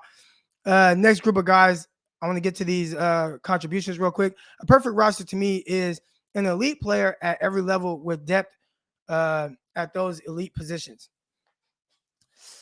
Yeah. So who has that? That would be the next question, right? That would be my follow-up question. Who has that roster where they have an elite player at every level with depth at the elite positions? I think that's the big question, right? And that's hard. I think more rosters are, I don't even say like the 49ers. I think the 49ers have a terrific roster. I think they have one of the better rosters in the league. Couple that with the coaches and things like that. I think that really elevates the 49ers. A competent quarterback with Jimmy Garoppolo, I think that helps, right? You can, for all the stuff we say about Jimmy, man, you could do worse. Trust me. We done seen it. We done seen the 49ers do worse with other quarterbacks. So, I think it's the frustration is knowing how good this team is and how good the roster is, and knowing like, Jimmy, don't you do no weird shit, man. You know what I'm saying? But here we go. Let's get to the next contribution here. Kyle called a different game in the second half. And I'm assuming you're alluding to the game against the Dallas Cowboys and how that game was called. And, you had the first half, you had the second half. I thought he threw the ball, and Jimmy Garoppolo threw the ball well in the first half, and he was boom, boom, boom. He was efficient. And Kyle, he doesn't trust Jimmy Garoppolo. So a lot of times he'll try to pull back a little bit on the attempts because he knows the more Jimmy starts throwing, the more some weird stuff is liable to happen. And, like the interception that he threw, it wasn't an interception like, even like Dak's, right? Like Dak threw an interception. It's like, I'm throwing a stop route and my guy has good positioning, and Kawhi Williams makes an amazing play, being able to kind of like strap him, jump around the guy, jump in front of him, pick off the ball, making a diving catch. Like, all right, like it's like, okay, I can see how Dak, like that was tough. Jimmy is like, I'm rolling out. My guy's wide open, and I just throw it 5 feet over his head, right into a defender's arms behind the guy. My dude is wide the hell open. And Kyle's trying to eliminate those things from happening. Like, that was tough. It was just like, what was that? I was in the stands looking like, what is he doing? Is he throwing that to me? So I think Kyle tries to, second half, he tries to scale back a little bit on throwing the ball because he knows the more Jimmy throws, the more he's liable to just kind of do some weird stuff. I think we all understand that. I think we do. Here we go. No, the Texans game with Trey and the Cards game. Hold on, Sean. I'm not sure, Sean. I'm not sure what you're talking about, Sean. Sean, you gotta let me know what you're talking about, and then we'll get to that. All right.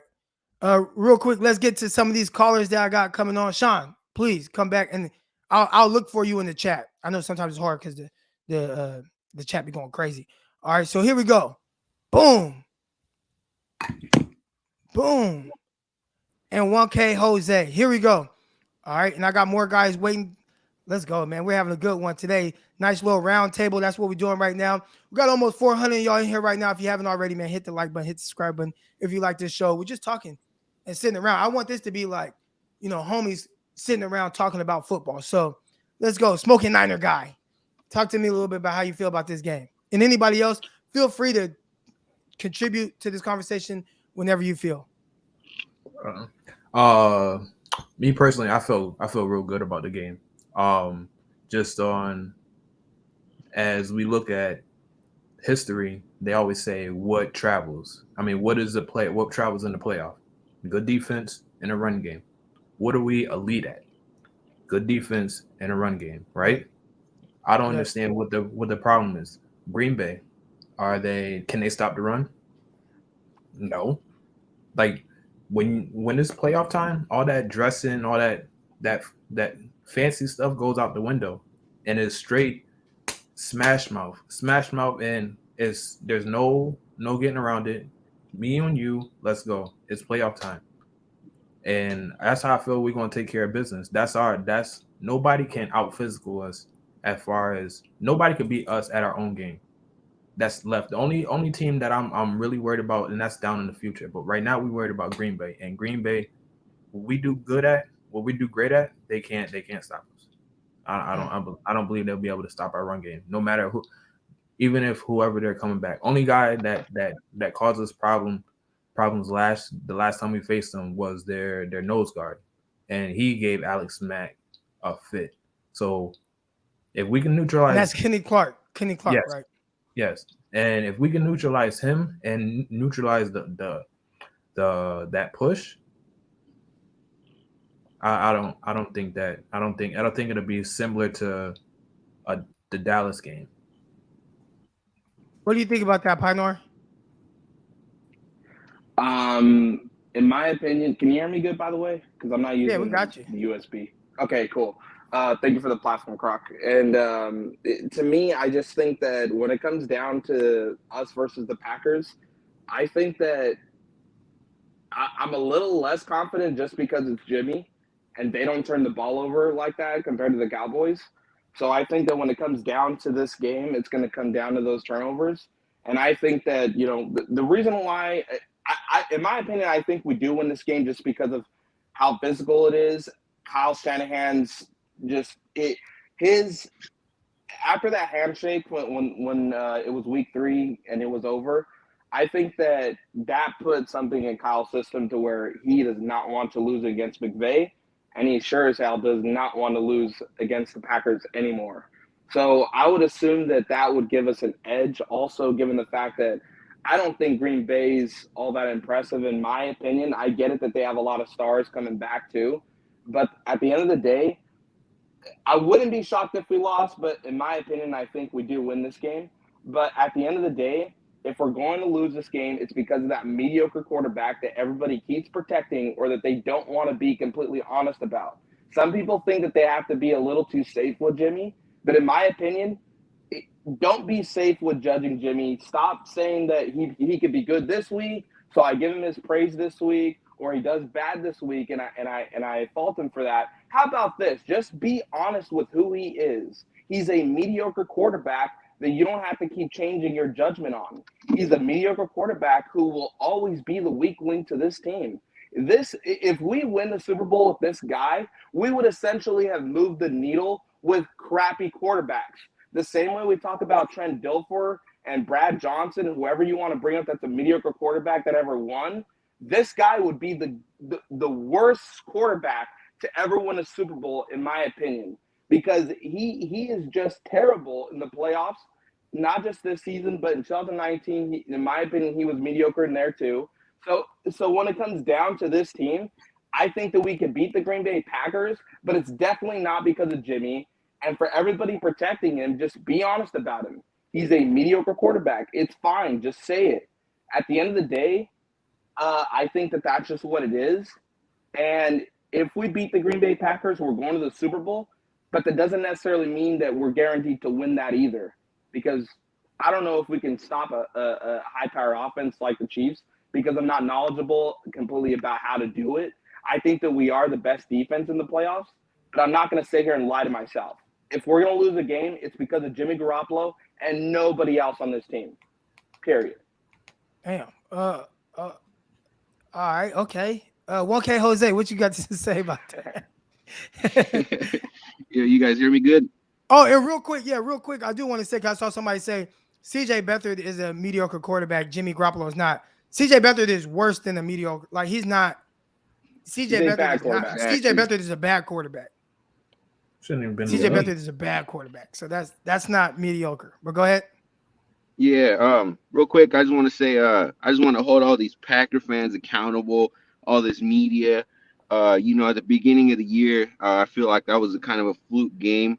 The team still hadn't really found their identity. That was the game where Juszczyk took a like fullback dive right up the middle, like to start the game off. We had no run game. We had, Elijah Mitchell hadn't come to fruition yet. We started the game with Sermon, I believe, and we seen what happened with him. So it was just a completely different 49ers team. I feel like since then, they've really turned it around. A lot of stuff started clicking in their heads, and they've been playing some really good football. So I just feel like it's going to be a completely different game. And to all those Packers fans and media who think they're just going to walk all over us and it's going to be like nothing, they're going to see just like the Cowboys seen last week. I have a lot of Cowboys friends and family also that are Cowboys fans. Sorry. And they were last year when they beat us, they were talking big and they were like, oh, we won that game. And I told them, what, you got bragging rights, but that game meant nothing. Both teams were hurt. Both teams didn't played without their starting quarterbacks. And I mean, whatever. And clearly we seen last week who won, who was the better team. And I told them, leading up to the game, it was all gonna be about the coach. It's the coaching matchup. Shanahan versus McCarthy. We see who the better coach is, and we know who the better coach between LaFleur and Shanahan is. So I mean, I'm pretty confident that we're gonna take it, with ease this Saturday here. But as far as the Garoppolo See, with thing, ease though, we we can't come off like that because then now we're doing with the Packers. You know what I'm saying? So I could understand like, hey man, I feel the 49ers can win, but it's like with ease though. With ease. Yeah, I mean, I'm saying they're gonna execute their game plan a little easier, because now they have an actual, game plan. It's not like we're gonna come in and try some stuff out. I don't know if you remember. I think we still had Trey coming in there here and there, a couple plays, and we all know the locker room eventually, decided to boot that out of the game plan. So I'm just saying it's gonna look a little bit different this time for sure. We're not gonna let them, walk all over us, and they're not gonna get away with it real easy. Is kind of what I was trying to say. Yo, Croc, can I add one more thing? Yeah. Real quick. I guess, and I had said, as far as like mediocre quarterback, I do think Jimmy Garoppolo fits more mediocre than CJ Beathard. No, CJ Beathard fits mediocre more than Jimmy, because mediocre, I guess, by definition, is like not very good. And I do think Jimmy is good. He's just not, that like tier 1 or tier 2. So, but go ahead. Mm-hmm. Yeah, in terms of if we would have started Trey Lance at the beginning of the season, in my opinion, it's not that I can guarantee that same record, right? I'm not going to sit there and say that. I don't know about how the record would be. But at the end of the day, if you don't get a Super Bowl, this whole season was a waste, in my opinion. And not just my opinion. It's okay if everybody else wants to say that it was a success. Because at the end of the day, I understand that we beat the Cowboys in the playoffs. Because to me, that is always a successful season, in my opinion, just because of how much I hate that team. But at the end of the day, if this team doesn't get a Super Bowl, you have wasted my time and his, because at the end of the day, it's inevitable that he's going to be the starter next season. to help you become a winning team still without Jimmy Garoppolo being here. So that's one thing I do want to add. And in my opinion, is Trey Lance better than Jimmy Garoppolo right now? I don't know, because is Jimmy a mediocre quarterback to begin with? Does he have that ligament tear and a chip bone? Does he have a shoulder problem right now?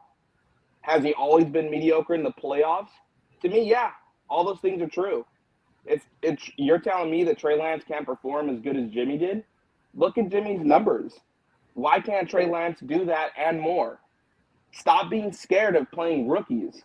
You guys all have fear in your hearts to play Trey Lance, but yet you want to play this mediocre quarterback who's never shown you any progression in the playoffs. It's amazing that even pro players will defend Jimmy. Maybe it's because they played with him. I don't know. Maybe there's some agenda or some bias. I don't know. At the end of the day, never be scared or never have fear in your heart to go out there with the guy that you put all those draft picks with, and you traded up to get him with all that capital, and you're now scared to play him over this mediocre quarterback. Get out of here with that stuff. Stop being sensitive. Stop being sorry. Believe in yourself, and just whatever goes in the playoffs. Please beat this Packers team, because it's not because I hate Jimmy that I want us to lose. Not the case. I'm frustrated with Jimmy, and I can't wait for him to be gone. Even if he wins the Super Bowl, I will always hate him the most out of any other player. I don't care what anybody says. Wow. But thank you guys, and thank you, Croc, for the platform, bro. I love this show. All right. All good. Thanks, man.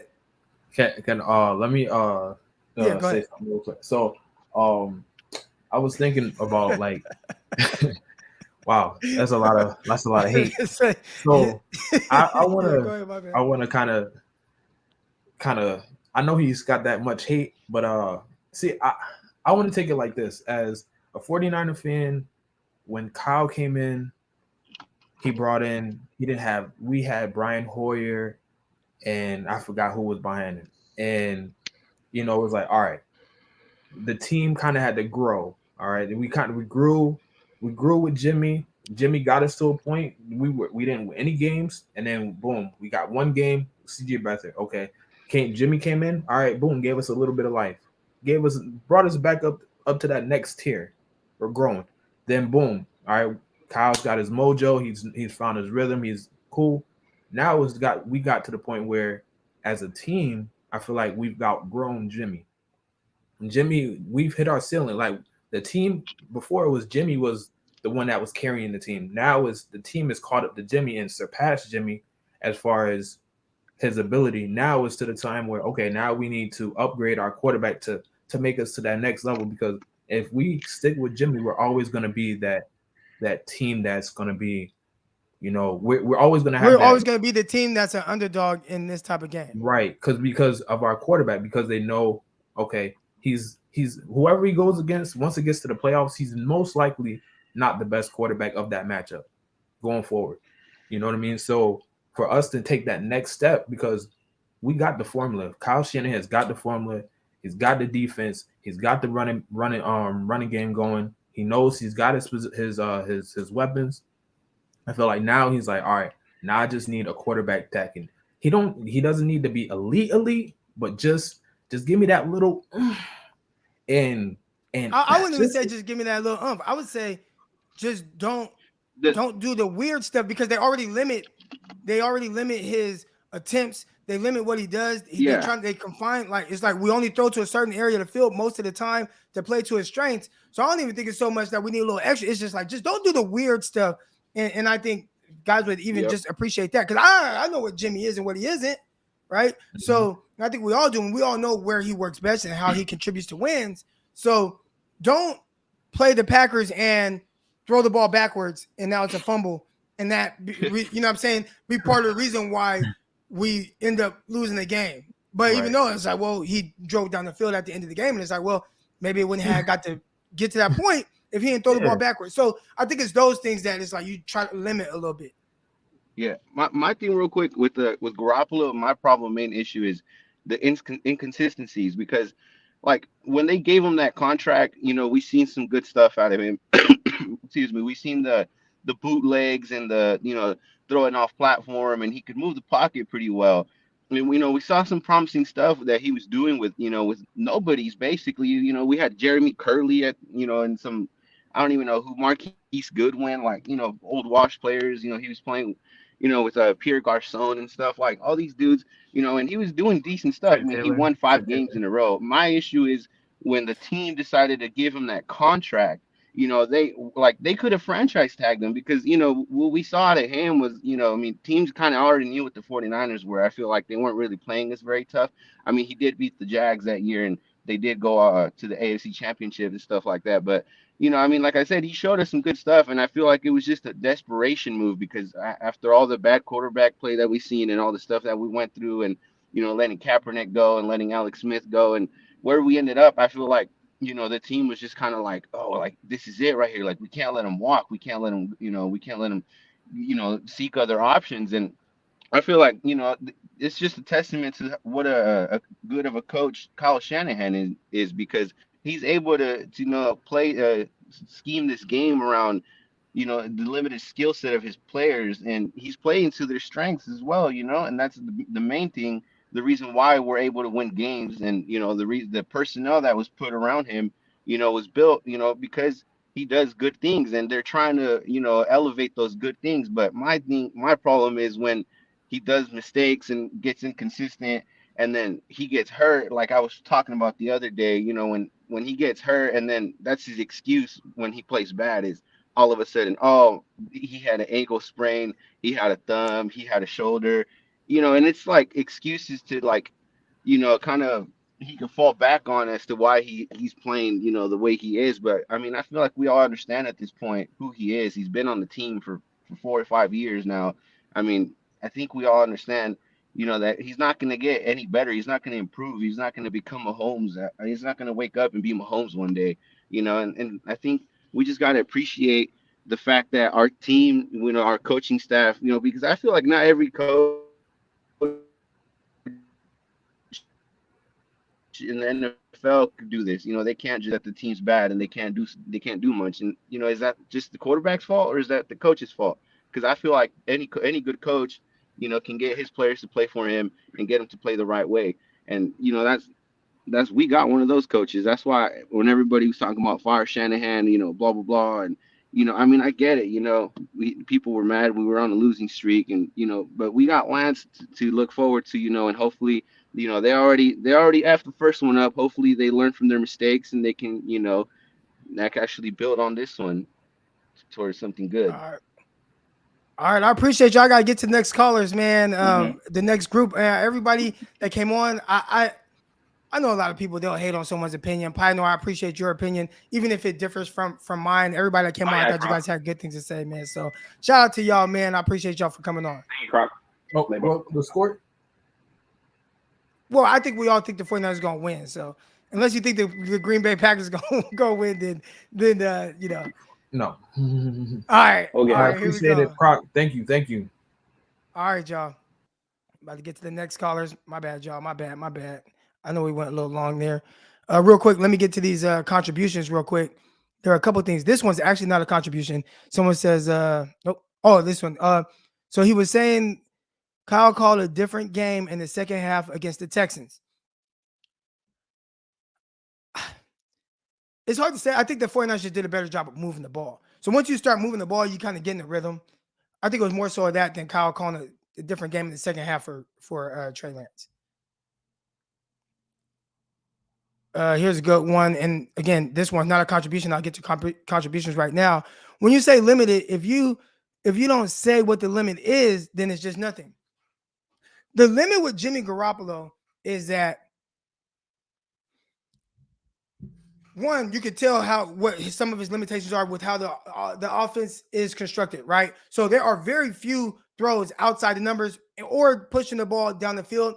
That's not a strength of his. So where's the limit? The limit is he constricts where Kyle Shanahan can call plays based on what Kyle feels is best for him to be able to be as efficient as he can, which we saw in the first half, right? Now, the other part of limiting it is at times where, hey, maybe teams start loading the box or whatever, and you see the safety start coming down, they start playing tighter, and you ideally would love to take these shots, right? If 49ers start to face a team that's going single high, press across the board, they would love to take deep shots. That's what teams do against the 49ers, but it's hard when your quarterback limits the offense. That's not a strength of his for whatever reason. And if you were to see Jimmy Garoppolo just throw the ball in warm-ups, yeah, he could throw a deep ball, of course. For whatever reason, he gets a little tight and a little uncomfortable throwing deep balls in the game down the field. That's not a strength of his. So the 49ers don't do it. Now, some people would think, oh, no, it's Kyle Shanahan. Oh, no. Go watch him with the Texans. Go watch him with the Falcons. He throws the ball a ton. He throws the ball right. Those quarterbacks are throwing for damn near 5,000 yards. So, but with Jimmy Garoppolo, he scales it back. He scales it back. This can't even be like disputed. This shouldn't even be a question. He scales back the offense with Jimmy Garoppolo because he's limited with what he could do. And he has to limit some of the offense because he's prone to throw the ball away.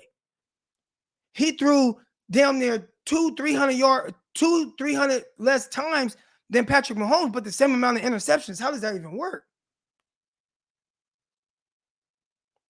So that tells, like, you know what I'm saying? Like, Kyle's trying to limit that. So when we start talking about limiting the offense, that's how. Appreciate you the question though. Here we go. A couple more contributions before I get to the next group of callers. Sherm has no clue. Fans appreciate wins. We don't want the heart attack. He called Crabtree a sorry receiver. Yeah, you know, Sherm, you got a point. You got a point. I think what he's saying in general is, and you know, we understand.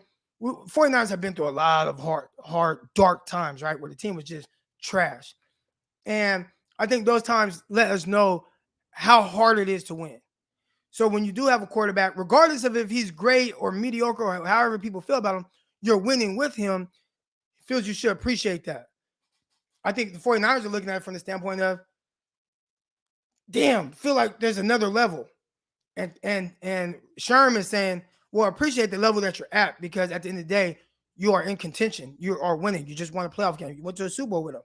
So I think that's, but I get what you're saying as far as a heart attack because my heart almost jumped out of my chest against Dallas. And I was like, dang, it don't have to be that way. Here we go. Another contribution. I think regardless, Jimmy G should start for as far as they go. I'm excited for Trey Lance. I want him to start a long time ago, but if he starts, then we lose. And the hate received is not fair on him. Yeah. I mean, I've been saying it even after Trey Lance's game against the Texans, which I thought was a good game. I thought Trey Lance had a good game. I think the first half was overblown as far as him struggling. I thought the second half, he was good. And I was like, okay, I'm encouraged by what I'm seeing, but I still could see, like, in a sense, if I'm Kyle Shanahan and I want my offense called a certain way, I could see how it would be hard to kind of trust Trey Lance to do that efficiently throughout the entire game. I could see that. And there's just a lot of unknowns. So I said it against the Rams, you got to play Jimmy Garoppolo. All right, I said it throughout this playoffs, you got to play Jimmy Garoppolo. Next year, it's a Trey Lance show. I think the pushback on some of what Sherman also said was he would start Trey Lance next year. And I think his reasoning for starting he would start Jimmy Garoppolo next year. And his reasoning for starting Jimmy Garoppolo next year was almost to protect him from the fan base. That was what I heard. He wants to protect him from the fan base and say, you know what? Like, I would rather, you know, don't put those expectations on the rookie just yet. It's hard to live up to that. You know, let's go the safer route and play Jimmy Garoppolo. That was what I kind of took from his comments. Get some of these out of here.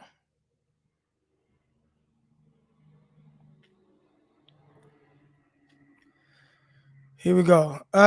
Don't do weird stuff. That's who Jimmy is. He's going to do weird stuff, and that team will have to overcome it. And I think that's something that you have to account for, right? I'm pretty sure Kyle Shanahan somehow, some way he tries to account for it, and that's him not having Jimmy throw a bunch of times, knowing like there's kind of that. It's almost like a pitch count, right? It's like a relief pitcher. You know, relief pitchers come in, and you know they come in with some heat. But it's like, okay, we don't want that relief pitcher throwing past a certain amount of pitches. And I think that's Jimmy Garoppolo, where it's like, all right, he can come in and he can do some things and he can come in hot. And it's like, man, we're starting to hit that number. You know what I'm saying?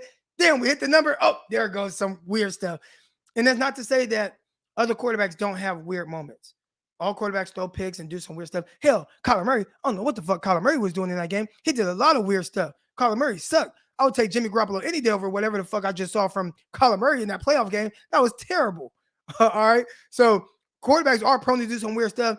When you are really good, you hope that your quarterback can cut back on that. And I think that's where the 49ers are right now. Appreciate the contribution. My guy, Jimmy. Tell me where to submit my resume to come on and talk. I see you're in here now. All right. And I'm going to get everybody on here.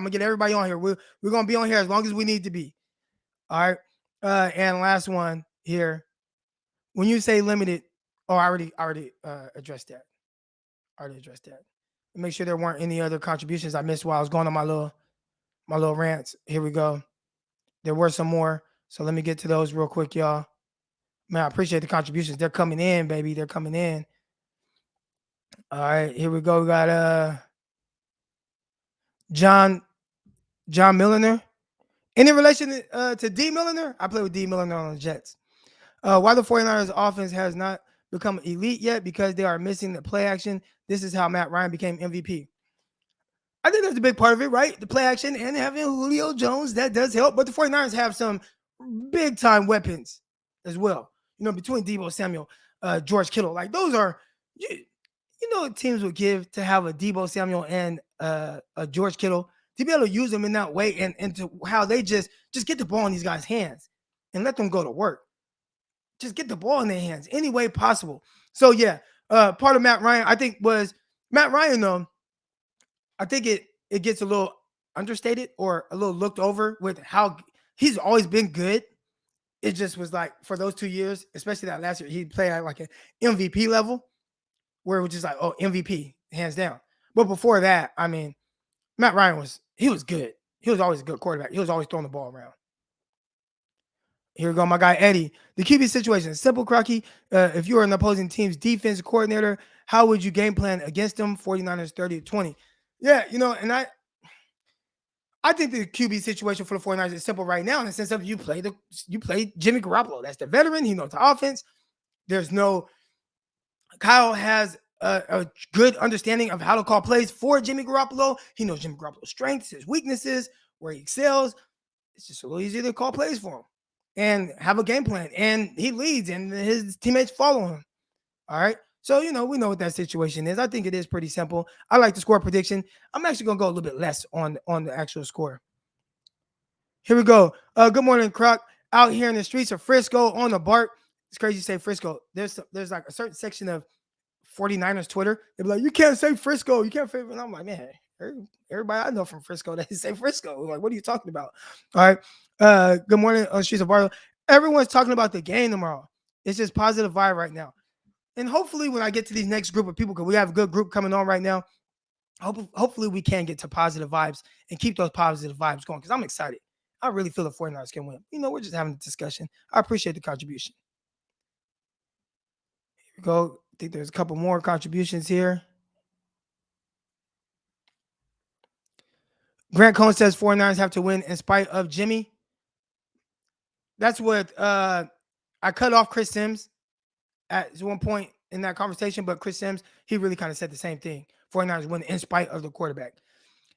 The only pushback that I have is hard because we've seen what the 49ers look like without him, with the other quarterbacks. And those quarterbacks, they're not even, I mean, they're backups or like shouldn't even be on the roster type guys, right? Jimmy's definitely a starter.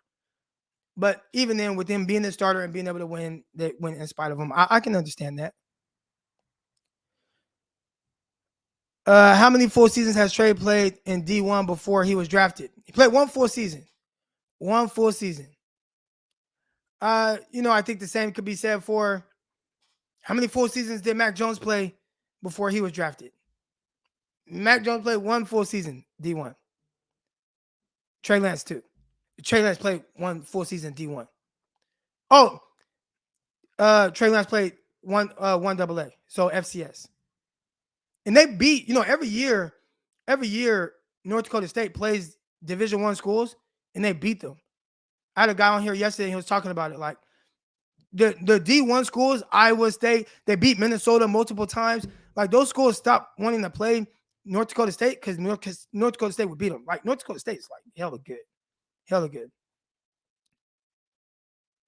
Rob Shu said Jimmy has had 4 bad playoff games. Shout out to my guy, Rob. Great show. Show picking up's team. He's doing his thing over there. 4 bad playoff games. I 4 interesting playoff games. I'll say that. I don't think he was necessarily bad against Dallas. He just had a couple bad moments. So and he has interesting moments, right? I don't think he's necessarily bad against the Vikings. It's just interesting moments. He wasn't bad against Packers. They just threw the ball 8 times. I didn't think he was bad against the Chiefs. It's just, 4 quarter meltdowns. And I think that's kind of thing. So, I wouldn't say he had bad 4 games. Just interesting moments. Okay, I think I'm through all the contributions. I appreciate all the love and support for the channel. All right, we've had some guys waiting a long time. Here we go. Roscoe, J Novel, Darius. All right, here we go. And then I got another 4 coming on after that. All right, Roscoe's, I know you typically have a lot to say. J Novel said he want to come on here and talk this shit. I know Darius been waiting. So J Novel, we're gonna start with you, man. Where are we at with it? And you're up there. Matter of fact, real quick, because I have to ask a question. You're in that area, right? Are you in Wisconsin? Yeah, my wife is a Packer fan. Wife's a Packer fan. Yeah. All right. So you're a 49er fan there. What's kind of the vibes and everything that you're hearing? How are people like? Are they confident? What are you hearing as far as the conversation about? So Packer fans have been spooked all season. Week 3 was their Super Bowl. It exercised a lot of the ghost, man. Packer fans do not want to see San Francisco. They were praying that they didn't make the playoffs. They were praying that they lost to Dallas. Wow. Packer fans are not excited about this matchup. Not in Wisconsin. Wow. All right. And anybody else, you guys have input, go ahead. Jump right in, man. We're having an open conversation. All right. Well, I'm going to just start by saying I feel like a lot of Niner fans are panicking, man, over a little bit of nothing, man. Like he just said, Green Bay know that we the ones to beat. Everybody's stressing this run game, and it's like they forgot that George Kittle, he owns the Green Bay linebackers, owns them. 3 games that he played them, 17 catches, 151 yards, 1 touchdown. And so now we add the Elijah Mitchell run game with that. We the number 1 red zone offense. They have the number 28th red zone defense. Like it's a no-brainer as far as the offense dominating them. If anything, to me, it's about that pass, the rush defense. We have to get the AR basically. We have to get to him. The boy Devontae Adams. They 7-0 when he gets 100 receiving, and I think he had 100 plus against us week 3. I like where we at now though with the corners. I do. I love where we at with the corners, but I feel like that pass defense has to get home, man. They have to get home, and they have been playing very well. So it's like I'm really not nervous about this game at all. I'm not, and I don't want to feel cocky, but what you thinking, Roscoe? Anytime you have Jimmy Garoppolo as your quarterback, I'm gonna feel nervous. Jimmy Garoppolo, I'm actually hoping that he plays his best game in the playoffs. I don't feel that you can just go and have 5 straight bad playoff games. So I'm feeling like the 5th one is gonna be his one. So I'm actually predicting that Jimmy's gonna play really well this Saturday. I'm praying or hoping. I don't know. Hope, prayer, same thing. I think this is gonna be his week. But yeah, I mean, if I was a Packer fan, yeah, I'd be scared too. Yeah, I mean, 100%. We know the history. They're 0-3 against us Aaron Rodgers is 0-3 against us in the playoffs. He's never performed well against us in the playoffs. Maybe the first one against Kaepernick, but overall, I mean, and like Darius said, our front 4 got to get to him, and that's been the biggest thing that we've done is get to Aaron Rodgers. And when you get to these, even the elites, when you get to the elite quarterbacks like Brady and Rodgers and even Mahomes, they start tap dancing. And And actually, with Aaron Rodgers, he wasn't. He is not as mobile as Dak, and so I feel like we have a big advantage with our front four. I don't even want to say front four. It's just our whole D line depth because we sub them in and sub them out. Right. They're gonna be Right. fresh and they're gonna keep coming and coming and coming like the Energizer Bunny. So I'm excited about that. I'd like to discuss some scheme shit if possible too. Of course. All right. So what bothers me from a scheme perspective in the passing game with a quarterback with lead feet is the lack of involvement in running backs in the passing game to alleviate a pass rush, right? You want to get the ball out quick. I get it. You're suffering in pass protection. I get it, especially with Zadarius Smith screaming off the edge. It frustrates the hell out of me that JaMychal Hasty has the most targets in the passing game, yet he never plays. Why is Elijah Mitchell never involved in the passing game? He's got 19 catches off 20 targets. Right. So that is one thing that just infuriates the shit out of me. And I would love to hear how you guys feel about that. You know, that's a great question. And that was actually a question. Yeah, you know what? Not even that, but talking about Elijah Mitchell. We were at the 49er thing over there in Dallas, and they have brought up that, you know, Elijah Mitchell has the highest catch rate on the 49ers, you know. And I think with Kyle, and this kind of goes to some of the things that Troy Aikman said, right? Troy Aikman was like, hey, like sometimes these coordinators overcomplicate things and overthink things. You know, you have CeeDee Lamb on the outside, throw him some curl routes, throw him some, like just get the ball to him. Everything doesn't have to be about scheme. And I think when you think of Kyle Shanahan, first thing you think of, great scheme, gets guys open, and he does. But maybe sometimes, hey, does he overthink things a little bit where, you know, you got this running back, you could just figure out a way to get him the ball on the edge, simplify the game for yourself, and pick up some extra yards. I believe you could do that. A team that does that extremely well, the Green Bay Packers. They don't overthink things with Aaron Rodgers and Devontae Adams and stuff. If you're playing 8 yards off, they're going to raise up and throw the ball to Devontae Adams. Just catch it. Just get 5 yards if you can. Right now. Right off right now. Yeah, it's just like, oh, okay, I look over. You're playing off, catch, throw. You know, if you're playing a certain way, okay, let me just get the ball to my running back. Go ahead, catch and run, Jones. So I do think that there are areas within the scheme which, you know, LaFleur, he comes from the Kyle Shanahan scheme. We've all seen the pictures floating around. Kyle Shanahan had him on staff. Shanahan was a coordinator. LaFleur was one of his assistant coaches over there in Washington. You know, they come from the same tree. Maybe it's having Aaron Rodgers. Is that the difference? But they've definitely been just more open to just saying, you know what? Okay, I have a great play call on. I got a great scheme. But this dude's playing 8 yards off Devontae Adams. I'm just going to catch. Just raise up and throw the ball to him right now, simplify the game. And I definitely think the 49ers could probably do a little bit more of that. It's just frustrating, right? I mean, like Devontae Freeman had 65 targets when the Falcons went to the Super Bowl. Tevin Coleman had 40, right? They were heavily involved in the passing game. They didn't have a tight end in Atlanta. Jacob Tammy was trash, but like it's frustrating. Or Kyle Juszczyk. Right. But I get it. But like none of our running backs are involved. Our tight end has been removed from the passing game to benefit the running game, but it's just like, it's frustrating. It's beautiful to see Jennings now getting targets. It's beautiful to see Ayuk more involved. Debo obviously getting the ball.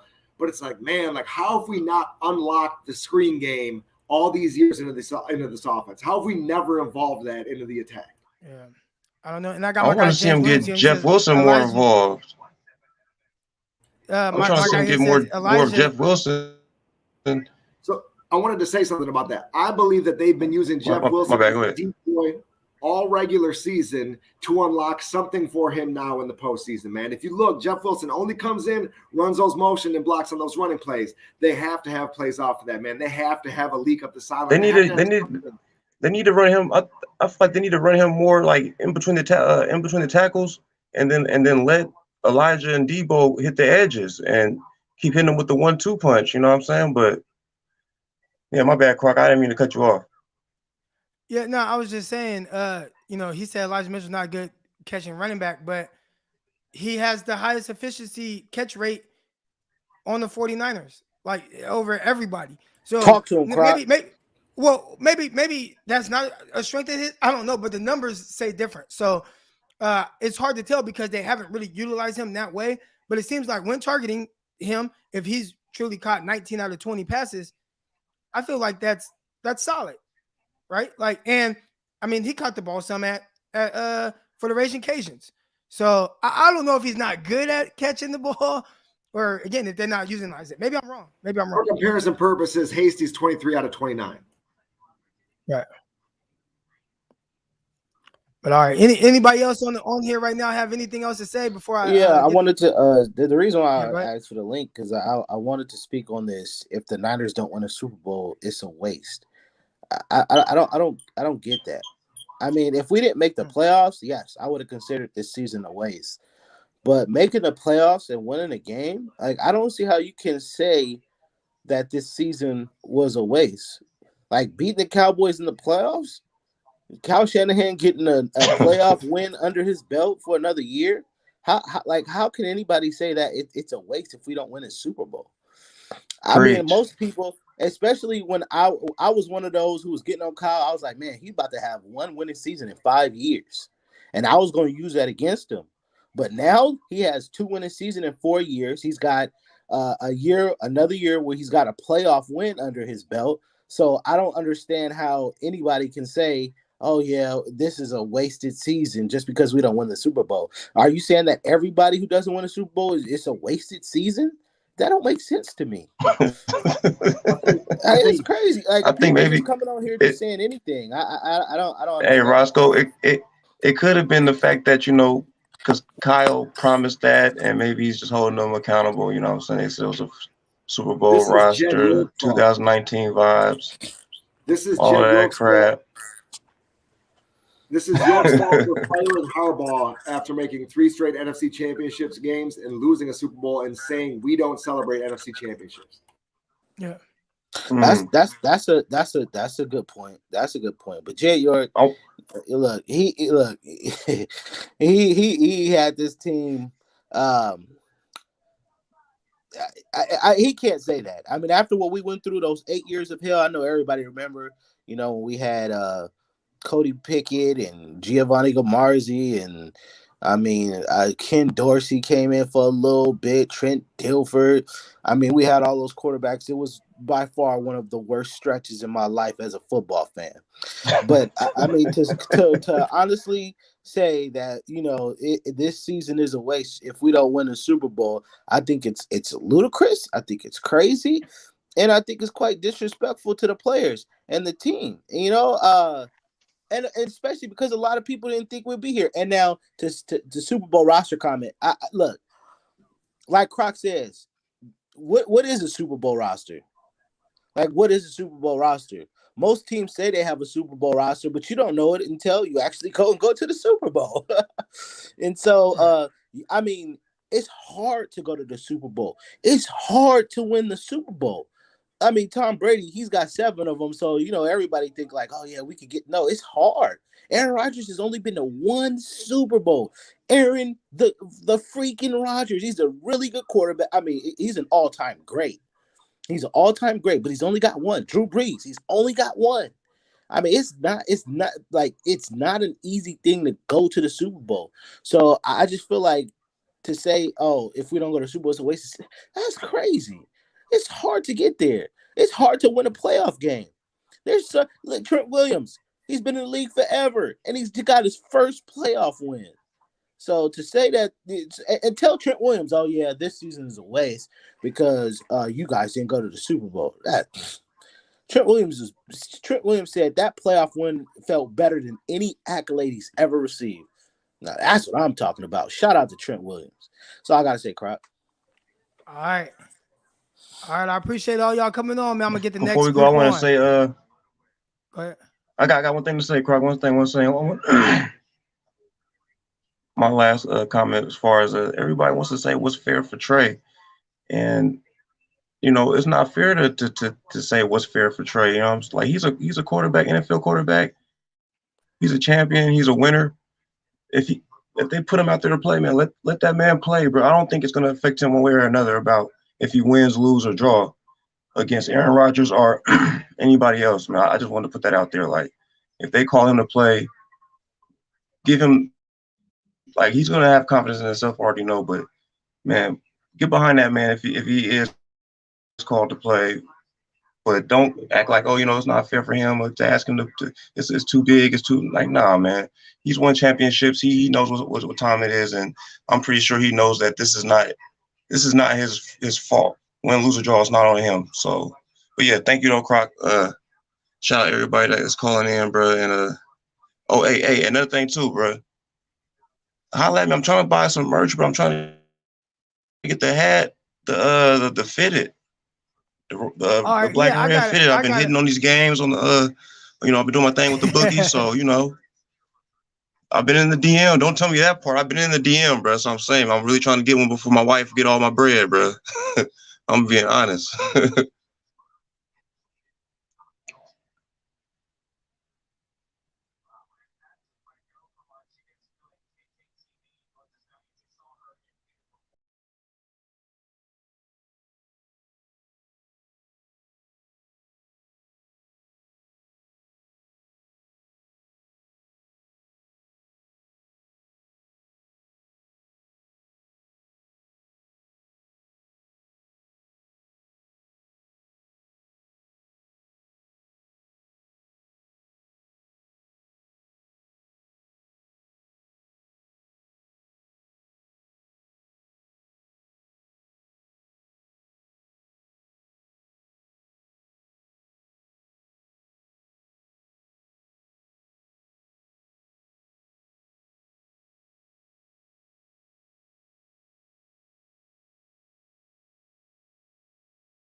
Damn. I talked that whole time it was muted. My bad, y'all.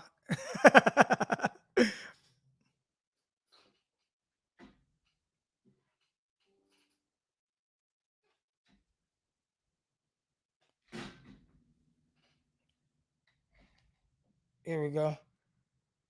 All right, where we at? Where we at? I know, my bad, my bad. I talked that whole time. Am I still muted? Can you guys hear me now?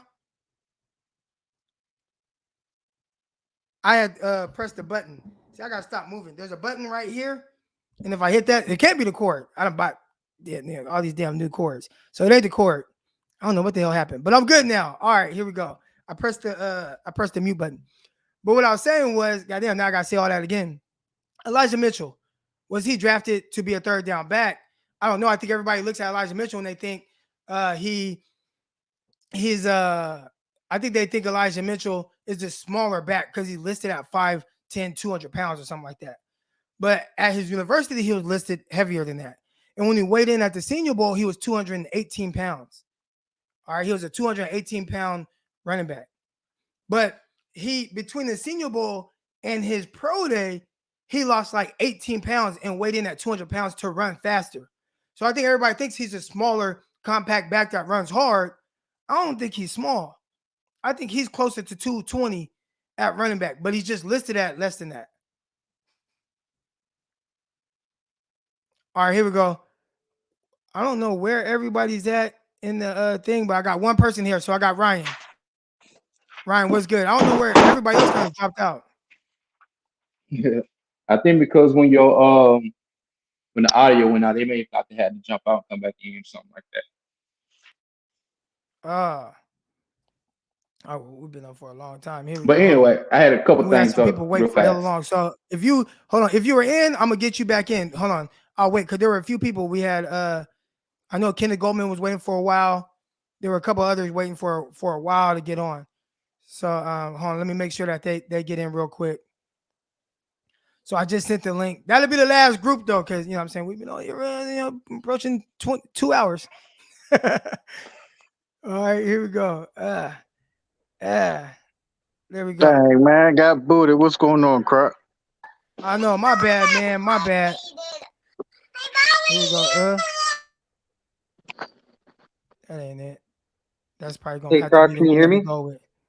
All right, I hear everybody. So let's go, man. Y'all go ahead. Round table discussing. So I want y'all to listen, y'all the last group. Hey, Open up and talk all right. about Well, this quick as if thing. you were talking with your homies. You know what I'm All saying? right. It's homies All talking. right. Let's go. Let's go ahead.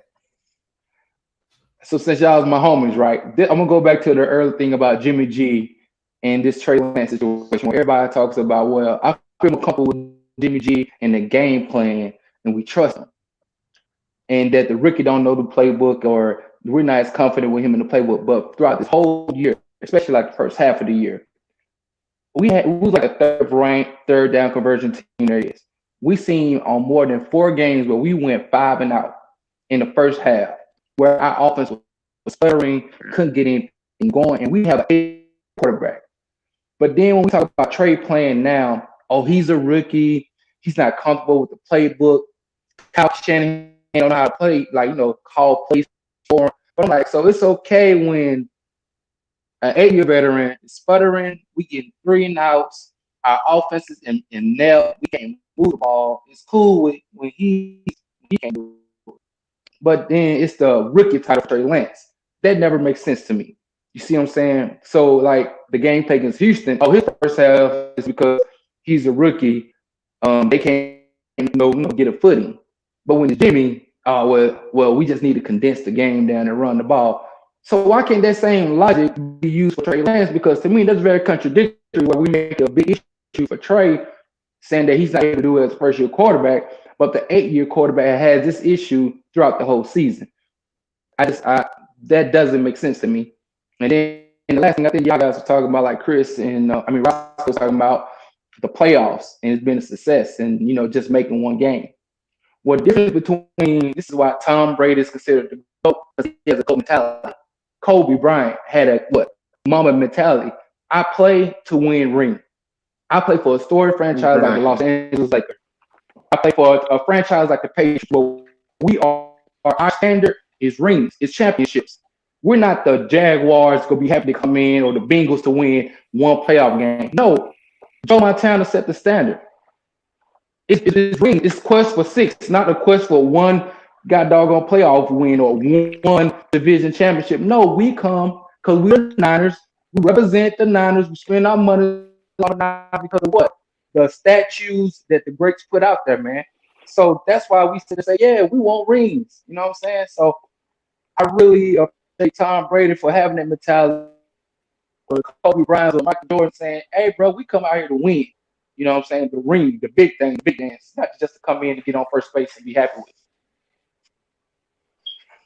Another thing that I'll add is I think people feel like it is a wasted season because this is a Super Bowl roster. You have Trent Williams, Nick Bosa, Fred Warner, Deebo Samuel, like Ayuk, so many players, and then you have depth. Name one team that like, got 5 All-Pros like that. Yeah. It's just like if we don't make it, and it's because of if we don't make it, it's just like it's just gonna suck, man. And I seen Trey play, and like I like what I saw, but that's how I feel. Yeah, to touch on the wasted season thing, it's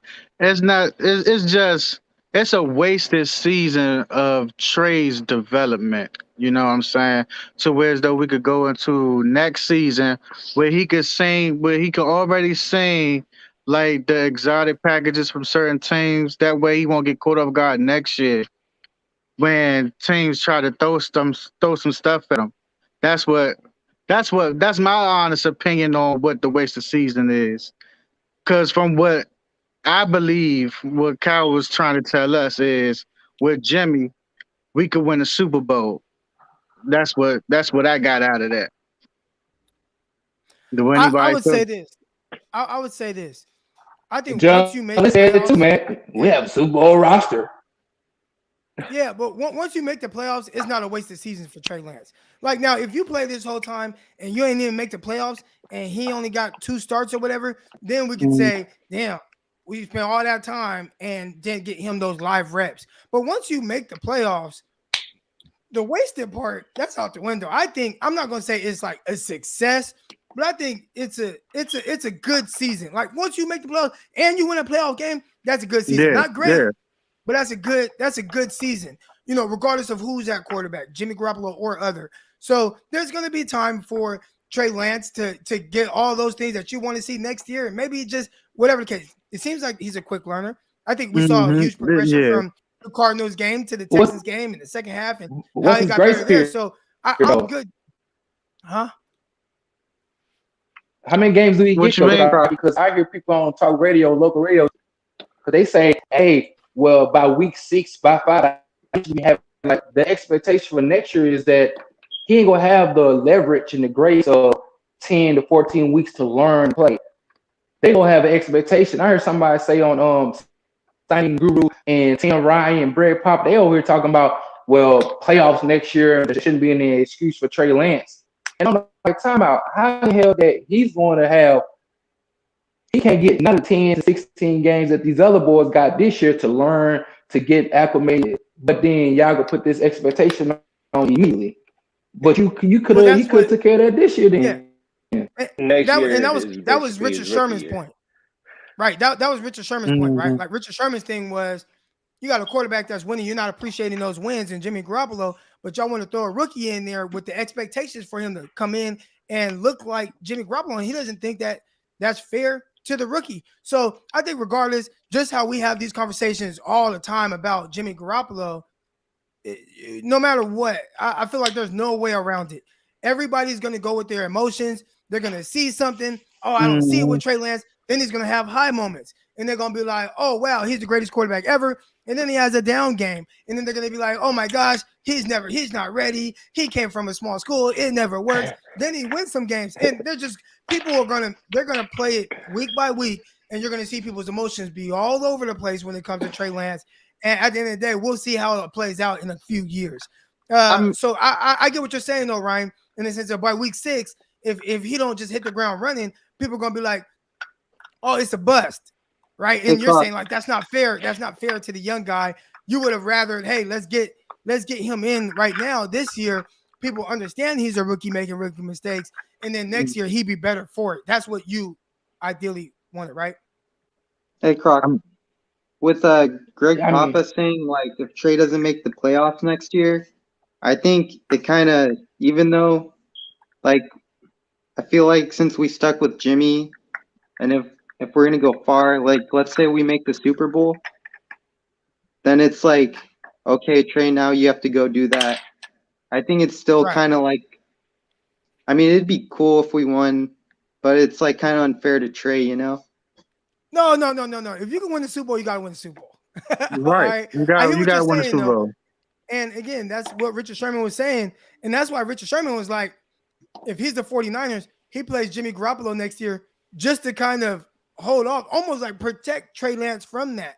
Because, hey, let's say you go out and you win another playoff game or you go to the Super Bowl, whatever, you win it, whatever the case is. Sherman was like, okay, well, you get rid of him and you bring in this rookie. Like, damn, it's not fair to him with how the 49ers fans have reacted this whole time to Jimmy Garoppolo. So he was like, yeah, I would stay with Jimmy to protect the young guy. But my thing is, you gave up a lot of resources for this guy. Right. You You can't gave up protect too him much anymore. for him. Yeah, you can't protect him anymore. I mean, my opinion, man, I'm not worried. I'm not worried about Trey, you know. But if you get ring, you get I great know, period, I though. I know don't care. You gotta see it from a front office perspective too, though. I said, man, Like money man, wise, as long, with like Jimmy's what I contract. wanted, what I see in Trey is kind of what I was looking for in Jimmy Garoppolo, and that was to show growth. And Trey is showing me growth, so I'm not gonna be worried about what Trey gonna do going forward. There's a big difference in Jimmy's play and Trey's play, though.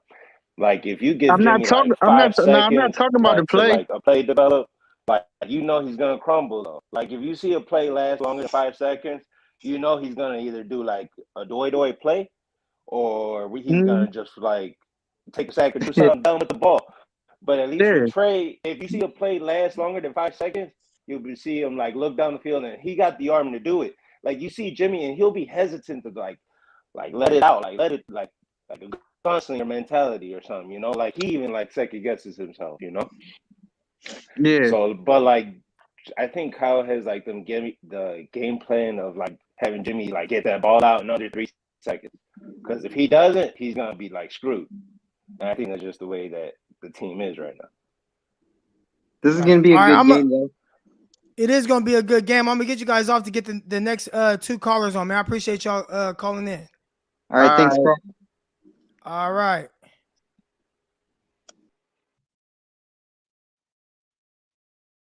Here we go. Boom. Boom. I know y'all been waiting for a while, man. My bad. My apologies. Here we go. Let's get the three screen going here. Y'all, the floor is yours. Y'all let me know how y'all feeling about this game, what you're excited about. All that good stuff, man. Let me know. Let me know how y'all feeling about this game. Are you confident going heading into Green Bay and what that weather is supposed to look like and be like? What's your thoughts on it all? Man, can you hear me, crack? Gotcha. Yeah. Man, I'm actually confident, man. The more this week is going on, I've been getting more and more confident about this game. It's because our strengths are their weaknesses. And a lot of times in football, when you have that situation, a lot of time it plays out in the favor of that team. Every now and then you might have that anomaly where this team comes out and does something they normally don't do. But in this case, I believe we can go in and win this game, even with Jimmy. I know a lot of people have their thoughts about Jimmy.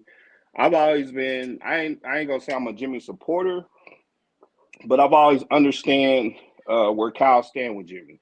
Like when we drafted Trey, I wanted Trey to play right away too, because I was just ready to move on and just start something new. But then when he decided to go with Jimmy, I understood completely why he did it. I mean, because it's tough for a rookie to come in and try to learn and do all the little things. And I think that's what some people take for granted is they don't appreciate the little things that Jimmy does. Like Jimmy is a big part of our run game. Like Kyle's offense is all designed off of motion and figuring out what the other team is doing. Well, Jimmy has to audible. He has to change the play. He has to flip the play. He has to be able to do all. He has to look at the front and say, okay, we got the numbers to this side. Let me do this. And Trey is athletic, big arm, but he might not be ready to do those little things to the extent that Kyle wants him to do it. So I see why Kyle wanted to take his time with Trey, give him some time to learn. Man, I don't think it's a waste of year. I think Trey benefited a lot from sitting and learning and watching. So that way when he steps into that moment, he'll be able to handle that pressure a lot better than he would if he was just thrown to the wolves. But yeah, that's just my take on that. Snapper G, how you feel about that? I agree with everything he just said. It's a tall task, man. I mean, this is a big game. We got this, I think, because I know we talked a couple of days ago and we talked about Aaron Rodgers and him getting rid of the ball quickly, but shoot, man, I hate him having the ball too long because if he can buy time with the pace, that means the ball is going deeper down the field. So him getting the ball out of his hands early, I think is a benefit to our linebackers. I think we can stay in the game like that. But long developing plays from Aaron Rodgers, it can hurt. Yeah. But I think we got a very good chance, man. I'm not scared of Green Bay, man, at all. For real. Like people been saying all day. I mean, they barely beat us. And we went at our top tier when we played them the first time. So we ready. I think we're ready. Yeah, definitely. What'd you think about that, Jeffrey? No, I agree with everything both of them are saying. I just. We lost Jeffrey. I'm back. Oh, there you go. You're back. Lost him again. He's going again.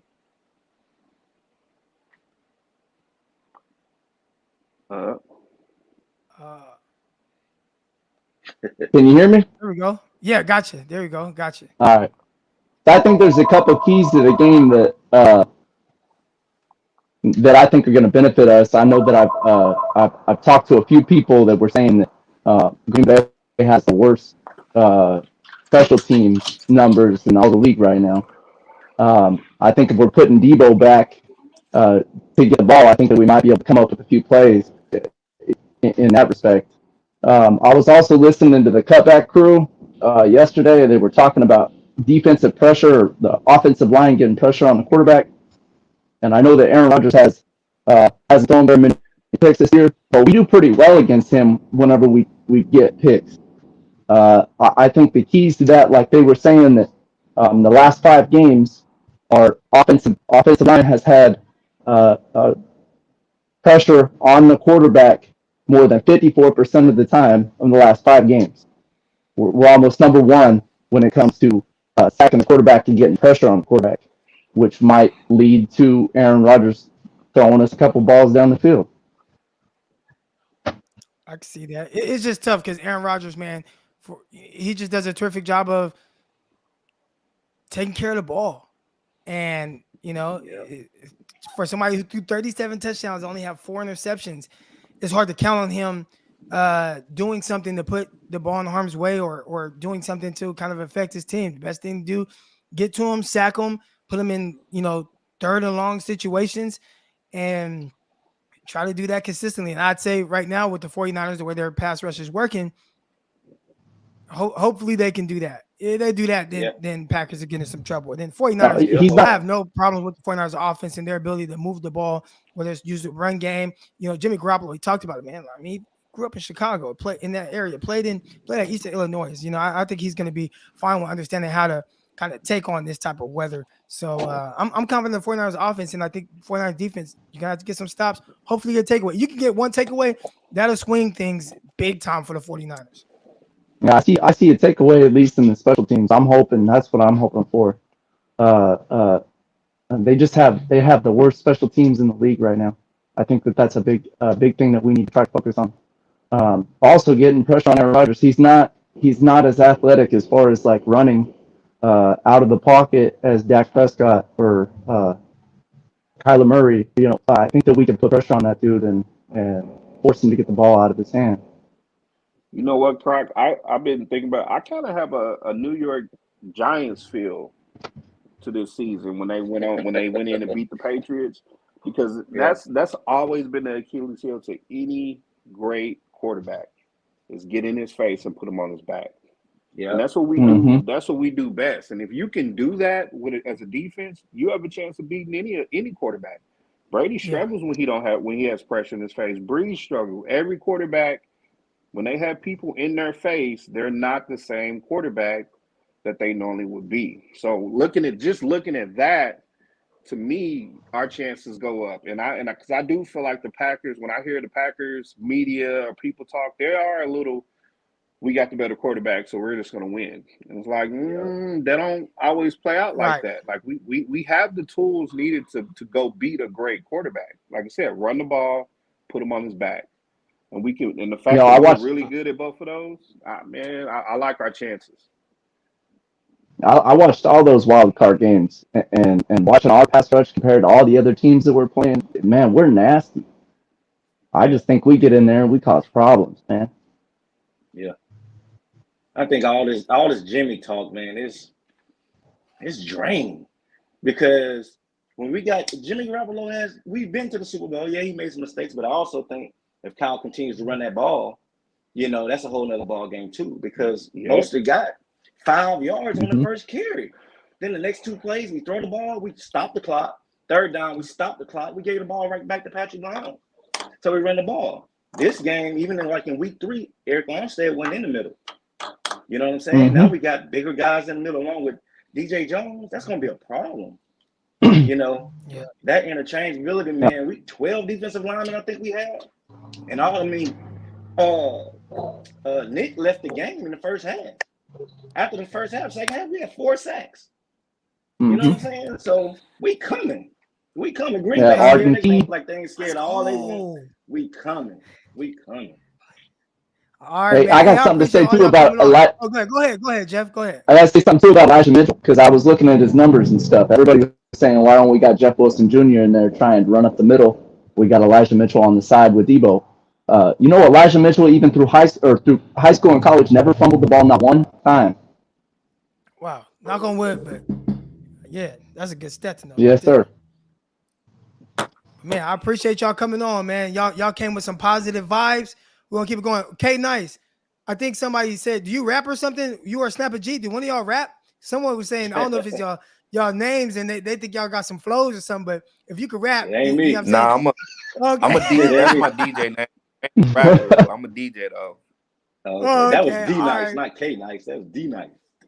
All right. I'm Hey, I'm I just I'm appreciate just a y'all coming barber on, here, man. man. All right. All All right, right, thanks All for right. having us Y'all have a on. good one. peace. Yes, sir. That's what's up. Man, we got some good stuff going, man. Today, somebody said long show today. It is a long show today, man. We keeping it rocking a little bit longer. It's the playoff, baby. There we go. Playoff edition. I see my guy Ellis here. 49 secondary is not built for man coverage. Please don't ever, ever, ever do it again. And I got pushback because I feel like the 49ers guys are actually man coverage guys. Like they're corners on the outside. Ambry Thomas. Ambry Thomas came from Michigan. Like they play man coverage. Like that's where he was good at. You have Manuel Mosley coming from Tennessee. Like he was playing a lot of man coverage. They're actually good. Ward able to come down. They're good man. I think where the kind of the issues happen or whatever. I think Kwan Williams, he's kind of a liability. In man coverage, if you start pushing the ball down the field, the issues with a lot of our coverage is they're playing a lot of off coverage, and I don't think they're as much off coverage guys unless they're sitting in it too high and they're able to rally and tackle. I don't think there are like true zone guys, even though the 49ers run a ton of it. I think that's where some of the issues come from with some of these guys in there. Man coverage, if you just said, hey, Ambry Thomas Mosley, just go play man on the outside and just go play man, like they do well. They'd actually do well. So I think it's kind of flipped a little bit with how you see it. Now, if you're talking about Josh Norman, who can't run, then yeah, I'll back you with that. He can't really run right now. All right, but the other guys, they're fine. Just get a good pass rush play, man. They can do it, but they're going to play a lot of zone. That's what they have proven to do.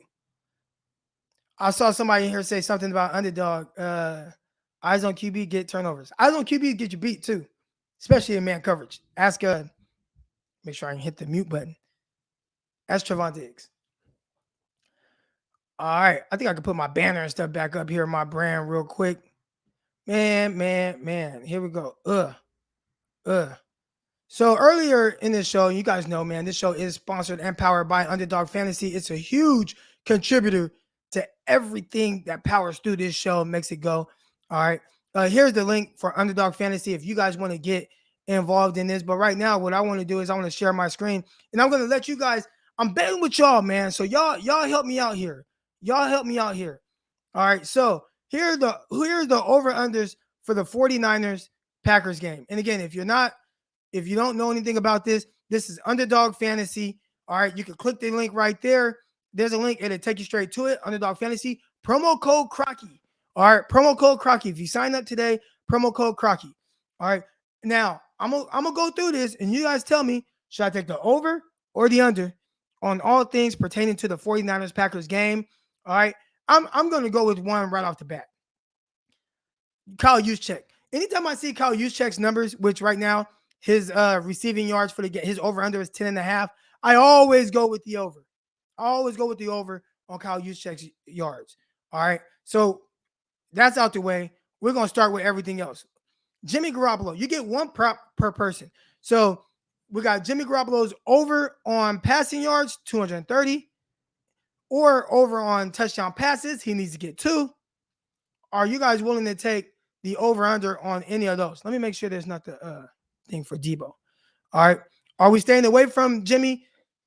Would y'all do the over-under on the yards? Would y'all do the over-under on Jimmy Garoppolo's touchdown passes? Or would y'all just stay away from Jimmy Garoppolo all the way around? What do y'all think? Under on Jimmy. Under on his yards. Under on 230. All right. Hold on. We say they don't have any dependable option. I see a lot of people saying take the under on Jimmy's yards. So we're going to go with the under on his yards, all right? Y'all told me to take the under on his yards. We're taking the under. Debo Samuel, here's an interesting one. 93 yards rushing and receiving together. Do y'all think that the elements might make it hard for him to reach that number? I'm thinking about taking the under on 93.5 yards. Take the over. So Debo's going to have a big game. Got to remember the weather and the circumstances, right? How much are the 49ers going to have the ball? Are the 49ers going to play keep away? All right. How much are they going to run him? How much are they going to throw? That's a lot. So everybody's saying over. All right. So we're going with the over. We're going with the over on Deebo Samuel's yards. Let's go. All right. So that's 3. Now we can go to some Packer stuff. We got Aaron Jones over under on yards. This is receiving and rushing 76.5. Deebo Sam or George Kittle, excuse me, George Kittle. Are we expecting a big game from George Kittle? Is he going to have 5 catches in this game? Would y'all take the over under on our guy George Kittle's receiving receptions? His over unders, he needs what? He needs 5. Is he going to get 5 receptions? I'm thinking about going the over. So over on Jones, under on Kittle, under on Kittle. Y'all don't think Kittle's going to be involved, huh? Y'all don't think Kittle's going to be involved. Huh. Under on Kittle. Run game tomorrow. We're going to stay away from that. We're going to stay away from Kittle. All right. We got some props for the Green Bay Packers.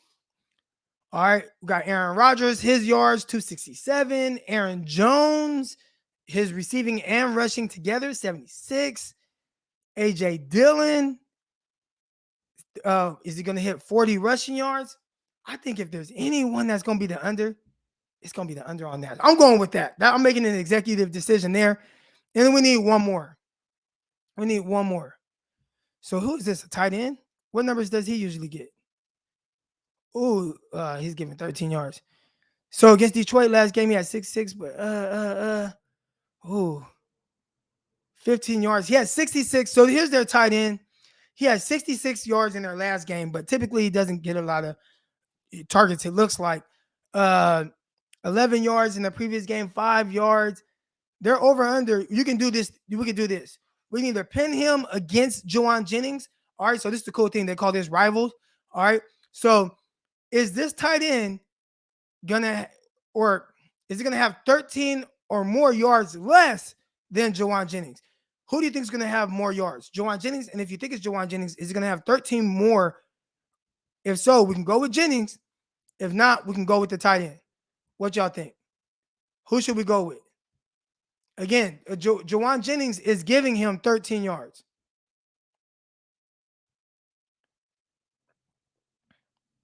Juwan Jennings is giving him 13 yards. Again, if y'all don't know what this is, man, this is Underdog Fantasy. I put the link in the chat. All right. I put the link in the chat right there. Use promo code Crocky. Promo code Crocky. All right. That's how you sign up with it, man. Go make you some money. I have a lot of people. Oh, forgot the promo code Crocky. I have a lot of people like on a weekly basis putting in, hit me up. And they're like, hey, man, Croc, I use it. Appreciate it. Man, I made some money. Some guys making a lot of money. $400 a week, it feels like. And I'm going to show you how they do it. So I've been advised to stay away from this one. All right. Lazard. We're going to go with Lazard on the over on his yards. So I'm making an executive decision there. So this is how we do it. We look at everything that we just did. All right. I'm going to put $10 on it. The payout for $10, if all these things hit, all right. And again, we got Kyle Juszczyk's over on his yards. Jimmy's under on his yards. Y'all told me Debo's over on his rushing and receiving yards together. The under on A.J. Dillon and the over on Lazard. $10 on that. The payout is $200. Submit. Confirm. I got it. All right, let's get it. And that's how Underdog Fantasy works. So if y'all want to get involved on the Underdog Fantasy, click the link. Use promo code Crocky. Go make you some money. I'm excited. It's game time. I got a little bit of money on the 49ers. We're ready to go. We're getting it popping. They're going to go take over Lambeau Field. Let's go. If you haven't already, man, hit the link. Subscribe. All that good stuff. I see my guy right here, Mark. Off of $20, I got $380 back on a 4-pick parlay last week with the Niners. Let's go. Make you some money, Mark. And y'all make y'all some money too, man. Click the link. Use promo code Crocky. Let's get it, baby. Let's get it. I appreciate everybody that has contributed to the show. We went long today, 2.5 hours. We'll just call this a special episode. We had a lot to talk about. Got everybody on. I appreciate everybody that contributed to the show, man. But, man, hit the like button, subscribe. Y'all know what it is. I love all y'all. I appreciate all y'all, man. We out, y'all. Peace. Intercepted. It is picked off by Aaron Crocker. Over midfield, he'll run it all the way into the end zone. Touchdown. Crop Talk TV podcast. Peace.